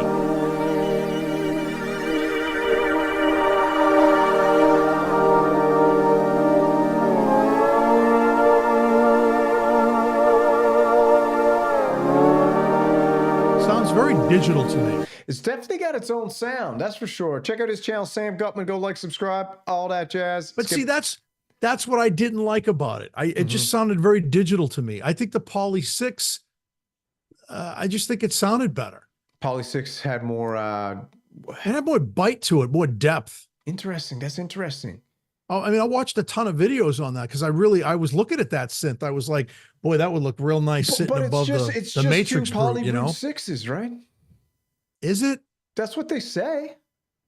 Is it? But I gotta agree. I haven't heard that deep growl from it yet. And maybe I'm gonna go do a deep dive on it tomorrow night, maybe when I get home. And I haven't heard the growl.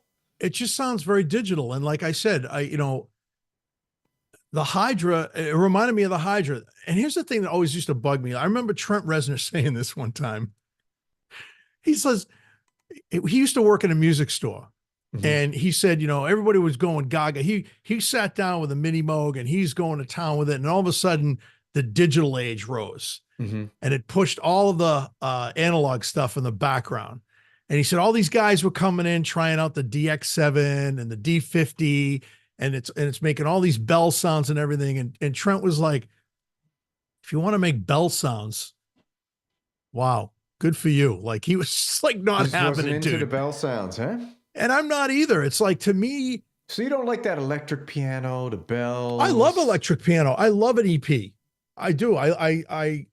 Fender Rhodes, one of my favorite keyboards. I love the sound of an electric piano and using the tremolo effect and thing like that. I love Mellotrons. I think the sound of a Mellotron is awesome. I love the Mellotron. Do you know the Moog Muse can make Mellotron? Yes. And did you know that you have a Mellotron in your Hydra? No way. I don't have Mellotron in mine. Yeah, you do. Dude, I'm wondering if the guy I bought it from wiped everything out and put all his own stuff on there. I got to check out what the original patch set is. You got to. So what number? What number? I don't even remember, dude. Send me the number. What category? The other thing too is I think it's the OP6 patch, bundle patch. I got to give you those, by the way. Yeah. I bought a ton of stuff for the OP6. Do you say OP6 or OP6? OP6, OP6. Yeah. I don't know. You got that teenage engineering on your mind, bro. You want that medieval, don't you? Jesus Christ, no. Dude, yeah, you do. You need that hurdy-gurdy. Even Nick Back got it. Oh, I don't want that. I don't. Nick Back got one coming. Does he? Yeah, he got one coming. He thinks it's going to be one of the biggest collector's items of all time. Yeah. I have to agree. No. I'm all set with them. Dude, I owned a bunch of Teenage Engineering, the little pocket protected jobbies there, whatever the frig they're called. I had a bunch of those. I liked them. I played with them. They're actually on some of my recordings. And they get big sounds. They get big sounds out of those. But that was way too much of a toy for me, to get in there and play with those little buttons. And I just couldn't do it anymore. I was like done. So I sold them on Reverb. I asked you and Synthpunk, and I gave you both the challenge. He accepted, but he hasn't produced. I gave you the challenge. I can't remember if you accepted or not. Of what? You said that you could make a hurdy-gurdy sound on the Rev 2. I did? Or no, Synthpunk said he did. Synthpunk said he did. Can you do it? I'll give it a shot. I don't think so. Nobody has been able to recreate me the hurdy-gurdy sound. I told you I have a hurdy-gurdy sound in my Logic Pro. I told you I needed non-VST hurdy-gurdy sound because Synth Seeker sent me a VST hurdy-gurdy. That's fine and dandy. I sent you one too. Yeah, I need a hurdy-gurdy non-VST. I need it able to be implanted in one of my synthesizers. And I just can't find it anywhere. Well, not because even for the wave state. Because think about what a hurdy-gurdy is. So it looks like a violin, but it's got a rounded body on the bottom and you crank it. Yeah. And as you're cranking it, it's actually playing the strings and giving you that kind of like, I want to say sitar sound. Yeah. I love the hurdy-gurdy. It's amazing. I watched somebody play it live in Canada. It was great. I love it. You know, but yeah, I mean, how come no one's put up the hurdy-gurdy medieval patch on the Wave State or the Mod Wave? Surely you can make it on one of those. Maybe. You think I don't know. Or not? I don't know, man. I don't know why I'm so obsessed with the hurdy-gurdy. Well, it's a sample that they're using in that. So I think I don't want to have to break out the MPC, bro. I'm trying to get a hurdy-gurdy on that. You know what I mean? Like, dude, that's ready to get out of here. I'm still waiting for friggin' a cause MPC 3 upgrade, and they still won't break it out. It's not going to happen. I think I'm getting rid of it the weekend. I'm putting it up for sale the weekend. You say that all the time. Yeah. You know what's going to happen, dude? You're going to finally part ways with it, and it's going to be worth $200. Dude, right? Yeah. I talked to Melvin, and Melvin was like, he needs to get rid of that dude. He goes, he's going to get about $5 for it. The problem is $5 is fine. Yeah. $5 is fine, but the problem is, you know, they're coming out with the next MPC Toot Suite, and I gotta offload that ASAP. I'm selling it the weekend. Decision made. I'm not waiting for MPC 3 because they're not coming out with it quick enough. I'm not waiting for it, so I'm getting. Well, I heard the beta was buggy as shit. So that's what I mean. A lot of people were pissed off about it. You know. So I mean, again, it's not.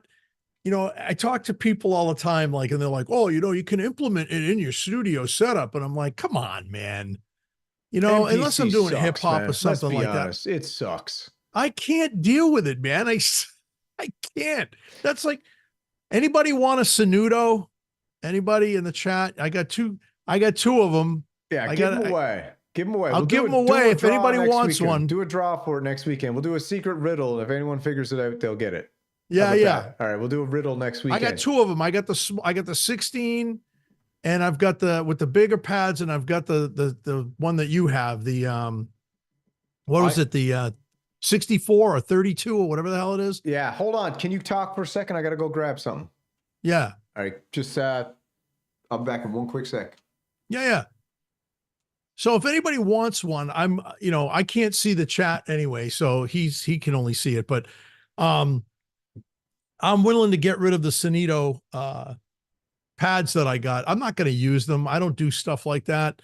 It looks like fun. I had fun doing the demo, but if somebody wants to pick it up, like we said, we'll do a raffle, some type of question. And if anybody gets it right, we're just going to send it to you free of charge because I don't want it.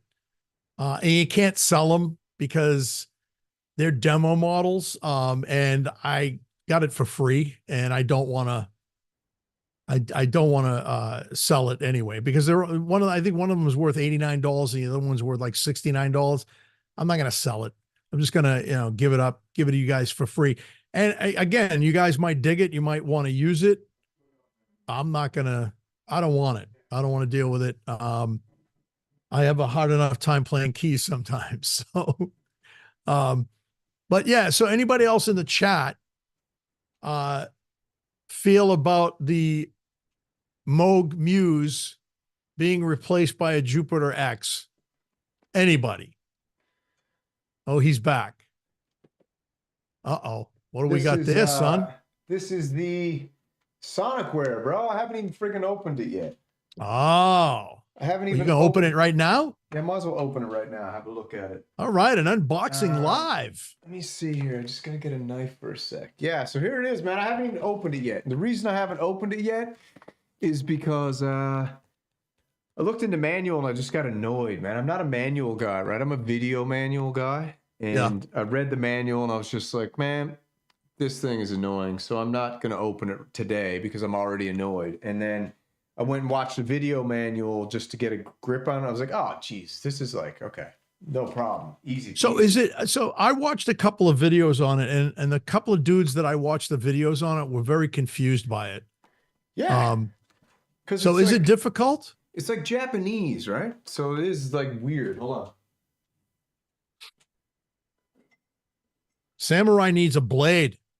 Yeah, I need a blade, but looks Samurai like, should have a blade. He's a samurai. looks someone hit all my friggin' blades.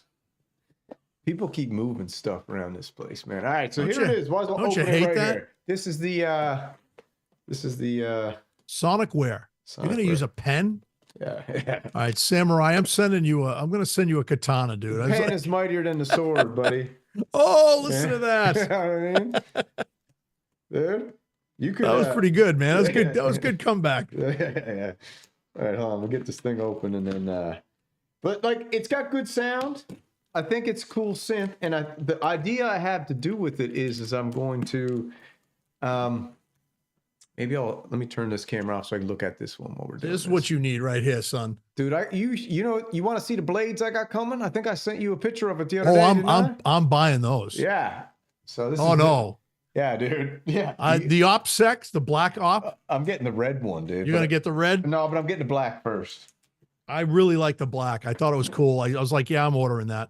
All right, hold on. And it wasn't a bad price either. Dude, on sale, $100. All right, and so here it is. Let's do the wood unboxing. steel. Great deal. Here it is, Sonicware. Do it. And I couldn't really play it today because I had to order a MIDI cable. I need a friggin' 1/8 jack by 1/4 jack MIDI cable, right? Okay. Or not a MIDI cable, audio cable.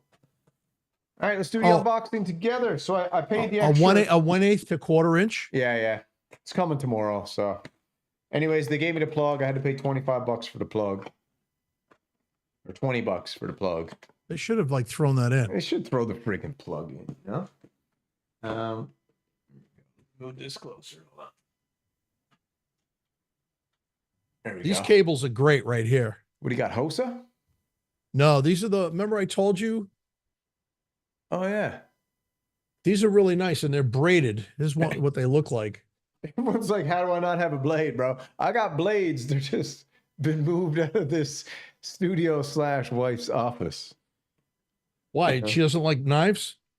No, but she likes to move my stuff around. Yeah, they all do that. Yeah, right. So here we go. This is the box. I don't get it. You touch their stuff, though, they lose it. Oh, yeah. Oh, yeah. But God bless them, you know. Absolutely. God bless them. All right, so here it is. That's the box, you know, so we get a good look at it. I can't see anything. What do you mean you can't see nothing?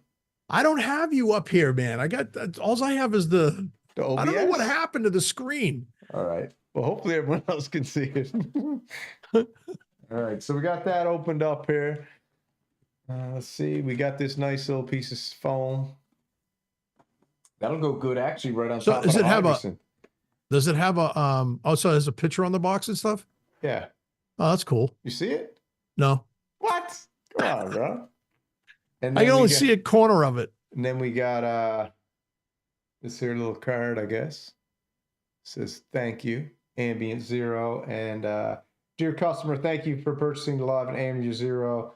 The online manual is available for download. Cool. So maybe not even a quick start. And then let's get it out of the box. Have a quick look at it. What color is it? I think it's grayish green, maybe. Yeah, because when I saw pictures of it, it looked green. Yeah, right here. And then I saw another guy look blue. Actually, kind of nice, and I mean, it's definitely plasticky, but it's pretty cool, man. It's got any weight to it? Not bad weight, actually, for a piece of. It's got feels like cold plastic. It's got that Japanese cool plastic, you know. Feels cold. Buttons, knobs are nice and tight. Buttons are, you know, pushy buttons like a old school gaming thing. It's Japanese, you know. So actually, now looking at this, there it is. This is the Ambient 0 from Sonicware. Live and Ambient 0. Put it up to your face camera. Oh yeah, that's because you don't have access to this camera. Hold on. Let me go back. Oh, look at that. Yeah, cool, right? Oh, that's right. It has a speaker built into it. Yeah, got a built-in speaker, got a screen, all the knobs and whistles and thistles. So yeah, I'm going to, if that cable comes in tomorrow, because as you can see, it's got those little 1/8 inch jobbies. 1/8. Oh, look, you can see through the MIDI hole. Oh yeah. That's weird. Yeah. So yeah, 1/8 to 1/4. So it's TRS stereo. So I'll hook that up tomorrow. And the whole idea is to put this right on the Hydrosynth. Yeah. And then drone this out and then play the Hydrosynth in the ambient section and mess around with some LFOs and everything and the mutants and really get some weird stuff going. So that's cool. This is it. $239, I think it was, or something like that. Yeah, because wasn't it like, I got it before the Muse came out, so you know, that's $300 off of the Muse. So I was a bit rotted at that, but I'm going to test it out tomorrow. I think I'm going to do an outdoor stream if it's not raining, and we'll test it out, man. See what it sounds like, basically. Yeah, I'm curious because, like I said, I watched a couple of videos, and the guys were like, "Yeah, man, it's kind of difficult to program and stuff," and because the other videos that we saw originally when you first turned me onto it, yeah, I mean, well, plus it's also the guy who developed it. So I mean, he really did a nice job. And there's a Japanese type of workflow. Like it's funny because when Ben Jordan said that on the Sonic State podcast the other day, he was like, "There's a Japanese way of a workflow and a thing," and it's true. When I lived over there, their brains are just different, how they think through things and how they operate. So when they design stuff, it also goes through their line of thinking. And over here in the West, sometimes it's very incongruent and it doesn't seem to make sense to us. But for them, it's like, whap, whap, whap, whap, no problem. Right. But I don't, to be honest with you, for $230 or whatever this was, I don't even care to really even think about if I'm going to program it. If the patterns are cool and I can noodle around with the functions on the patterns as I go, because I guess I'll be happy with that. It's just a drone box, because surely you can just drone it out. Yeah. Well, I guess like the effects on it are pretty cool, right? It's got like 9 different reverbs, got tons of effects. It's too bad they didn't throw in a quick start like page, you know, like just a card. Like, hey, this is how you set it up. Here you go. You know what I mean? Yeah. So I'm going to experiment with it. I'm probably not going to give it away, and I think it does sound. I haven't tried it, but I think it's going to sound really good. And it's a drone synth, so like, I mean, what do you expect from it? I expect it to be a drone synth that you can subtly manipulate. But what I'm hoping to do is I'm hoping to clock in reverse, clock the ambient into the Hydra, right? So MIDI out of the ambient into the Hydra synth. Yeah. So that I can then manipulate the BPM of the drone. Well, does it have CV on it at all? It's got I don't know. Feels pretty good, actually, dude. It's pretty heavy for. I'll mess around with it for a bit and give it to you. You can mess around with it too. It's got That'd be cool. It's got sync in and out, and it's got MIDI in and out, line in and out. So also the cool thing about this is you can use it as. It's got a pretty. I don't know how good the effects are, but you can use this as like an effects pedal, right? Like an effects box, yeah. So I could like run. I could run one of my analogs through it if I want, right? I could run the WAS through this. And well, I was thinking too, like if it has sync on it, you might be able to do it, hook it up sync wise through the Hydra. Yeah, I could sync it. The Hydra's got sync on the back. Oh, you could throw it on. All I want to do is sync it, you know. And that tempo pad, the Sonito tempo pad, be very cool to control this instead of these stupid finicky buttons, right? Yeah, that's true. So that's what I'm going to do. That's what I'm going to do tomorrow. You might have some use for that thing. So I mean, it's really nice that Sonito sent us that stuff, but I was just like, dude, and the build quality on the Sonito stuff is amazing. It's built good. I'm not into the whole DAW friggin' thing it's got. It's too confusing, too crazy for me. Not my thing. The software, I downloaded both softwares for each one because they have different softwares. Dude, I was looking at it going, all right, you know what? This is just way too complicated for my brain, man. And that's just it. Like a lot of people, the new generation of these types of instruments get it. I don't. I know. You know? I know. I like knobs and I like things that go bump in the night. You know what I'm saying? Yeah, me too. Me too. And this is what I'm doing. Okay, this is my aspirations for the Ambient Zero. My aspiration, because everyone's like, oh, you already got stuff. I guess people just don't really understand what I'm doing here. Okay? They're like, you already got this capability on your Hydra synth. I want to use this with the Hydra. Okay, so you know the style I got going on. I know that my Hydra synth can do the wave state. I know it can do this and do that and do this and do that. but I want to use everything together at once. Right. Do you know what I'm saying? So I'm hoping that this is going to be like a drone machine. You know, so they're thinking like you're laying tracks down in a DAW. They're thinking I'm in the fine. studio, and but that's not what you do. Everything. That's not what I'm doing. And I don't know. Hans posted something pretty cool today. We were talking. I don't know if it was in a comment or a Discord, and he said, he's like, bro, you kind of did everything really backwards, and you suddenly are showing yourself going through all the growing pains of the synthesizer journey. I think how he said it. Okay. He was like, so everybody's getting to witness you gas out and mess around and like some things, not like some things, and all that kind of thing. And I thought that was a little bit of interest. And he was like, before you've really got a chance to dive deep and figure out what your style and everything is, which is fine. But I think, to be honest with you, I've already figured out my style. Yeah. And my style is play as many synthesizers at once as possible, buy as many synthesizers as I can have money for, and acquire the most gigantic museum of synthesizers that a human being can acquire, like the McNugget Man you showed me that day. Oh my God. We'll have to play that video one day. Poor Mr. Wilson. We'll have to play the McNugget Man one day. That sucks, man. You know, that just sucks. It's, you know, he was a nice guy, but he was definitely, snot rags and cats. Yeah. I got to get some more analogs, though, don't I? Hans is right. Don't I need more analog? I need more analog. Do you? Bro. Let's see. You've got what? You've got a. Let me show the. You've got a Wasp. You got a Model D. You've got a. I got 3 analogs right there. The Wasp was downstairs. I got the Minilog XD, which is a hybrid. I got that's what I got for analogs, all Behringer, right? Because I can't afford the big analogs. No, you got the Monopoly. The Monopoly. Monopoly's deadly. Yeah. Deadly. I got the wave state right here. I don't know if you can see it. I got the mod wave.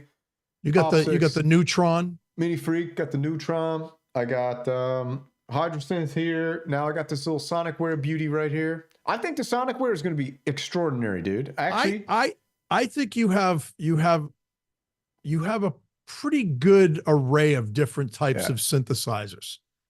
Yeah. So I mean, I don't know. Do you feel as though you need another? The only other, if you wanted to go with another analog piece, would you go with a poly or would you go with a mono? And first of all, let's stop right here. Yeah. Let's not talk about the Moog Muse, and let's not talk about the Jupiter. Yeah. Would you want, in a low price synth, we'll go up to 1,500, say. Mm-hmm. Would you want something? Because I mean, you know, you got this money from the Kumite, and we're all still waiting. TO5. And it's like, I'm getting TO5, I think, dude. I circle back, and right now. Have you heard anything else about the TO5? No, I heard one little horror story, but then the dude I was talking to said the guy in the UPS truck just kicked it at the back of the truck, and that's what messed it up or something, right? Well, I mean, they do shit like that, unfortunately. It was a UPS thing. I guess he pulled up, opened the hatch, kicked the friggin' thing out into the driveway, and took off. So, so here's my thing. Let me just go into here first. Yeah. All right, let's see. People want a little bit of look at the Starship. I'll show them. This is pretty much the Starship right here, right? Everyone looking. I got, you can't see it, but I got the Hydrosynth here. I got the Sonicware right here now going on that beautiful. See, the Sonicware is going right on top of the Hydrosynth to make this beautifully droney atmospheric thing where I can noodle with the Hydra. Then I got the Mini Freak right here. Then I got the Op6 right here with the sequencer controlling the wave state and the mod wave. Then I got my Monopoly over here with the 3 guitar pedals, 2 more guitar pedals downstairs, which I got to get integrated. Then I got to get these integrated, but I need a bigger mixer. So I got to get a bigger mixer. That's basically what's going on. Yes, you do. That's going on with Starship. So I'm getting the mixer probably. Problem is, dude, I got to buy the TE-05 before I get the mixer, or I won't get the TE-05, right? So. All right. So I have the TE-05 pulled up right now. $14.99. I think it's worth it. I'm doing it. Great. Notify me when more come in. So we still don't have them. They're not even in yet. That's the problem. See, the problem with this crap is that if that was ready the day that I was, that the gas meter was on, I would have bought it right away. You would have had it. I would have had it. And that's the problem with the Muse is the Muse was ready, but I didn't have the funds. Well, I mean, because it's 3 times the price. 3 times the price, man. You know? So, I mean, I just, you know. And I ain't getting that Pro 3 either. Okay? Well, I don't want a Pro 3. I like the Pro 3 flip top, but I don't like the Pro 3 non-flip top. Yeah. So then I was going to bring this up. The Mantis, okay? That was your question. The Mantis. And that's a hybrid, so. Apparently, he's got the Mantis. Nick Bat has the Mantis coming up for a review. So I'm curious to see his review. I wasn't really, the Mantis is nice and it sounds amazing, but I wasn't like blown away by it. I think the Mantis is going to have a little bit of Oscar Wasp-esque style to it, right? Yeah. I mean, but it's not poly. It's not poly, but apparently you can get 4 notes out of it. And now, bear with me for a sec. Mm-hmm. Because I'm looking at something right now that you could probably buy tonight. What? Hold on. Hold, please. Oh, don't even do it. Don't show me that DeepMind 6, bro. Don't even be at it. And I'm you know I'm a Behringer, bro. But I can't replace the TE-05 with a DeepMind 6. DeepMind 12. DeepMind 12. $7.99, bro. Brand new in a box. Screen though, man. The screen sucks. No, the screen doesn't suck. You said it sucked. You said it burnt out. And what did I say? How did it burn? But I leave my stuff on sometimes for days.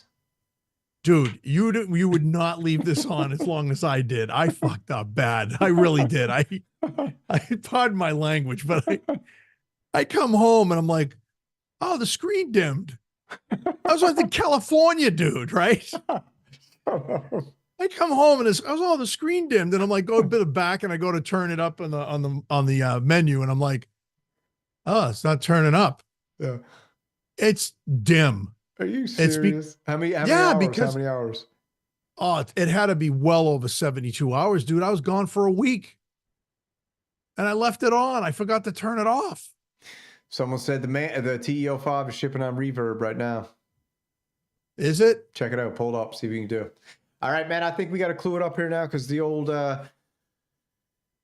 brother got to get to bed because we got to get up early and make some of that cheese, man. Because like I know I said that I'm not buying any more synthesizers, and today in the car show, I think I said that I might even shut the channel down. When you said that, I wanted to reach through the screen and go, what are you talking about? I think people didn't get that I was doing a play on the Jade Wee, the YouTuber who says that they're closing their channel to funnel everybody to their Patreon, and then suddenly their channel stays alive. It was just kind of a joke, but some people wrote was like, oh, you're going to be the guy who closes his channel. Great. Thanks a lot. And then unsubscribed. I'm like, all right. I know. Cool. And I'm sitting there going, okay, so what is this? Is this Synth Punk? Where is Synth Punk anyway? Where's he at? Synth Punk's on some R&R. He'll be back Thursday. Good for him. He'll be back Thursday. And hopefully by then he'll have my hurdy-gurdy patch made. Oh. I told him, if you can you do a live stream of you patch from scratch, making the hurdy-gurdy. I even sent them the hurdy-gurdy recipe from Synthesizer Cookbook or something that I found it from. Are you serious? Yeah, I sent them the hurdy-gurdy recipe, and I said, if you can make me a hurdy-gurdy patch, I will buy the Rev 2 16-voice desktop. You don't like it. The day you send me the hurdy-gurdy patch. No, it was kind of said it's ugly. It was a deal we made. Why are you like... Hold on. You turn into a plus sign and a blur. Yeah, we got some technical difficulties. Hold on here, man. This is what happens sometimes. I was like, what the hell? I don't know, man. You know what? I got so much crap on this Mac. I got to clean it out. I got to do one of those cache removal things or whatever everyone says. Yeah, you gotta clean it out. I got to clean the cache, but I went to do it the other day and I was like, if I do this, will it just delete everything? No. Okay, so I got to clean the cache. You know what we'll do? Yeah. FaceTime me and I'll go through it with you. Okay, yeah. I got to clean the cache out because something's blocking this up. Plus, someone was like, oh, are you ever going to make any songs, man? Or are you just going to drive around your car ranting and raving? And I'm like, dude, I was like, I drive around the car ranting and raving sometimes. And I was like, I got about freaking 350 songs on video on my computer that's blocking the whole thing up and causing it's not even the Synth Mafia DDoS. And I might as well out myself here. I got the whole friggin' Mac Mini here bricked up with friggin' hour-long live jams. Yeah. Well, I made the announcement that I'm coming up, I'm releasing the new album soon. Mm-hmm. And so yesterday, somebody in work is like, dude, I thought you were releasing the album. I'm like, well, I'm working on it. I actually went through some of the songs that I didn't like. Yeah. So I'm picking and choosing, right? Yeah. And he's like, no, you made an announcement. You told people that you were I'm like, okay, a bad deal went down with the record label, man. You know what I mean? Like, yeah, I lost power. All right, chill out. It's like, relax. It's going to happen. Somebody said to me a while ago, they're like, don't ever tell anybody what you're going to do. That's true. Just do it. Just do it. And and just do it and see what happens, man. So anyways, let's wrap it up. Do you got anything you're working on? You got an album coming up. Just told anybody wants any of this Synth Mafia swag, t-shirts, head over to Echo Stores in the chat. ECHOKRAFT, if you type ECHOKRAFT, fourth wall will come up through the chat. Actually, just ECHOKRAFT.com now. Oh, sweet. You bought I got to buy a domain, dude. Well, I've had the domain. I just got rid of my old page on Squarespace. Yeah. I wasn't paying attention to it. So through fourth wall, they were like, hey, do you want to use your domain name? I was like, oh, cool. So now I don't have to pay for, I was paying Square. ECHOKRAFT.com? That's it. Sweet, dude. Let me tell you, www. Yeah, I literally I was paying them $20 a month for Squarespace. I wasn't even paying attention to it. ECHOKRAFT.com. Yeah. So if you want any Synth Mafia swag, because like we just said, they didn't claim the title, so we stole the flag. We're the Synth Mafia now. ECHOKRAFT is the leader of the Synth Mafia. I'm the leader of the Synth Renegades. I'm going to be bringing out the Synth Renegade swag, and we'll have a little swag off. All right, baby? Yeah, I'm in. I'm into it. And that vest that you talk about, I'll totally wear one of those. I used to wear a denim vest all the time. I told you, bro. When I released my biker days. When I released I think I'm going to go with the denim vest to start it off because it's cheaper. I'll do I might even do a full leather jacket and just put instructions there, cut sleeves off because it might be easier to do that. But the Synth Renegades biker jacket release party, I'm shaving my head, full biker aviator. Yeah, we're going full biker for at least a couple months. I'll just do a mohawk, dude. Yeah. And you're going to have to do something for your Synth Mafia too. You're going to have to do like a Synth Mafia little rose pin or something. I'll grow a mustache. Yeah. An 80s porn star mustache. Yeah. So it's like everyone knows, we got the Synth Fighter every second Wednesday. Me and Echo popping in and out all the time, doing stuff, doing lives on his channel, lives on mine. We both got cool stuff going on. Echo's got some great live streams going on. One today he did with the Rev 2 and a new pad patch. Go check that out.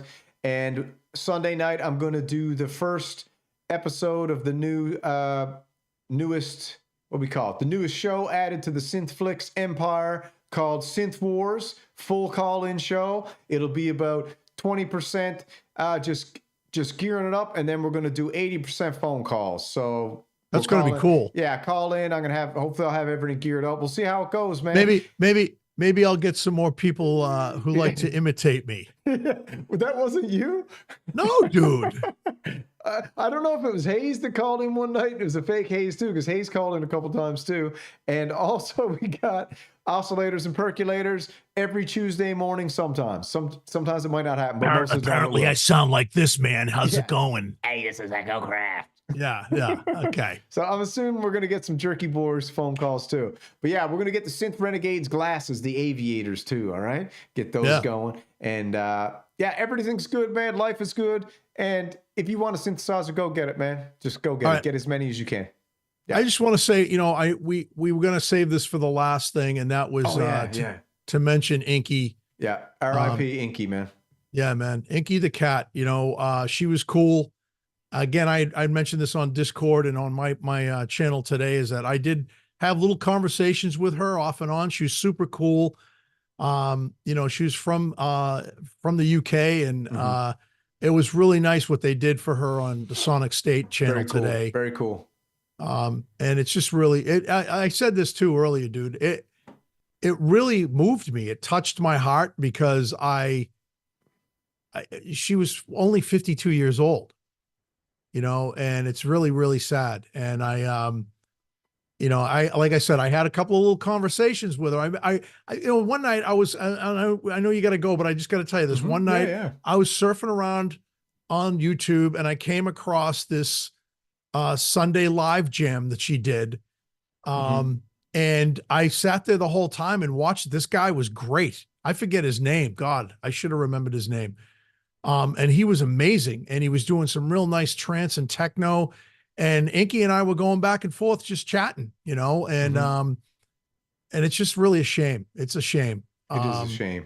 It's sad. Too young, too talented, you know, but, you know, like I said earlier, Samurai, life is very precious on this planet and we take it for granted. We do, man. And I say, you know, squeeze every ounce of water out of that life called rock, or that rock called life. There's my dyslexia. As you possibly can, because I'll tell you, you know, in the blink of an eye, man, you know, you're gone. So, and just to piggyback on that, if you want that synth, find a way to get it. Just go get it. Just go get it, man. What's the every day that goes by that you don't have the synth you want is a day that goes by that you didn't have the synth you wanted. How about that? Yeah, no, and that's cool. Like, enjoy your life. Yeah. You know, if you could, you know, beg, borrow, and steal. We used to say, if you could beg from, borrow from Peter and steal from St. Paul, you know what I mean? Yeah. You know, just get the stuff that you like and do the things that you like to do, because you don't know when it's all going to just come to an end, you know? That's true, and I don't mean to be morbid or sad about it. It's true. It is true, you know, and as you get older, it goes by faster, man. I'm 62 years old, and let me tell you, I feel like I just married my wife and we've been together for over 25 years. Don't waste any time, but also don't forget to relax. True. You know, but don't waste any time, man. And make hay while make hay while those horses and cows play. Or what's the expression? Something like that. Yeah. Yeah. So make hay while the horses and cows play. And do yourself a favor. And I'm not playing when I say this. Go to the doctor, get a physical, get checked out. You know, it's worth it, you know, because I had no idea I had high blood pressure. It's the silent killer. So now I'm taking care of that. You know what I'm saying? So like, do what you got to do. You know, life it goes too fast. Don't forget, baby, we got the Synth Bros workout coming. I need that because I got coming together. Synth Bros workout beginners edition's coming soon. I'm gearing that up. We got lots of stuff on the go. All right. Yeah. All right. Well, all right. I'll catch you in a minute in the back office. All right. Inky, rest in peace. Yeah. Rest in peace, Inky. God bless you. You're a beautiful spirit. And we hope you get that muse in the sky. Yeah. All right. Hold on here. My boy. Bye, guys. Slow. Cha.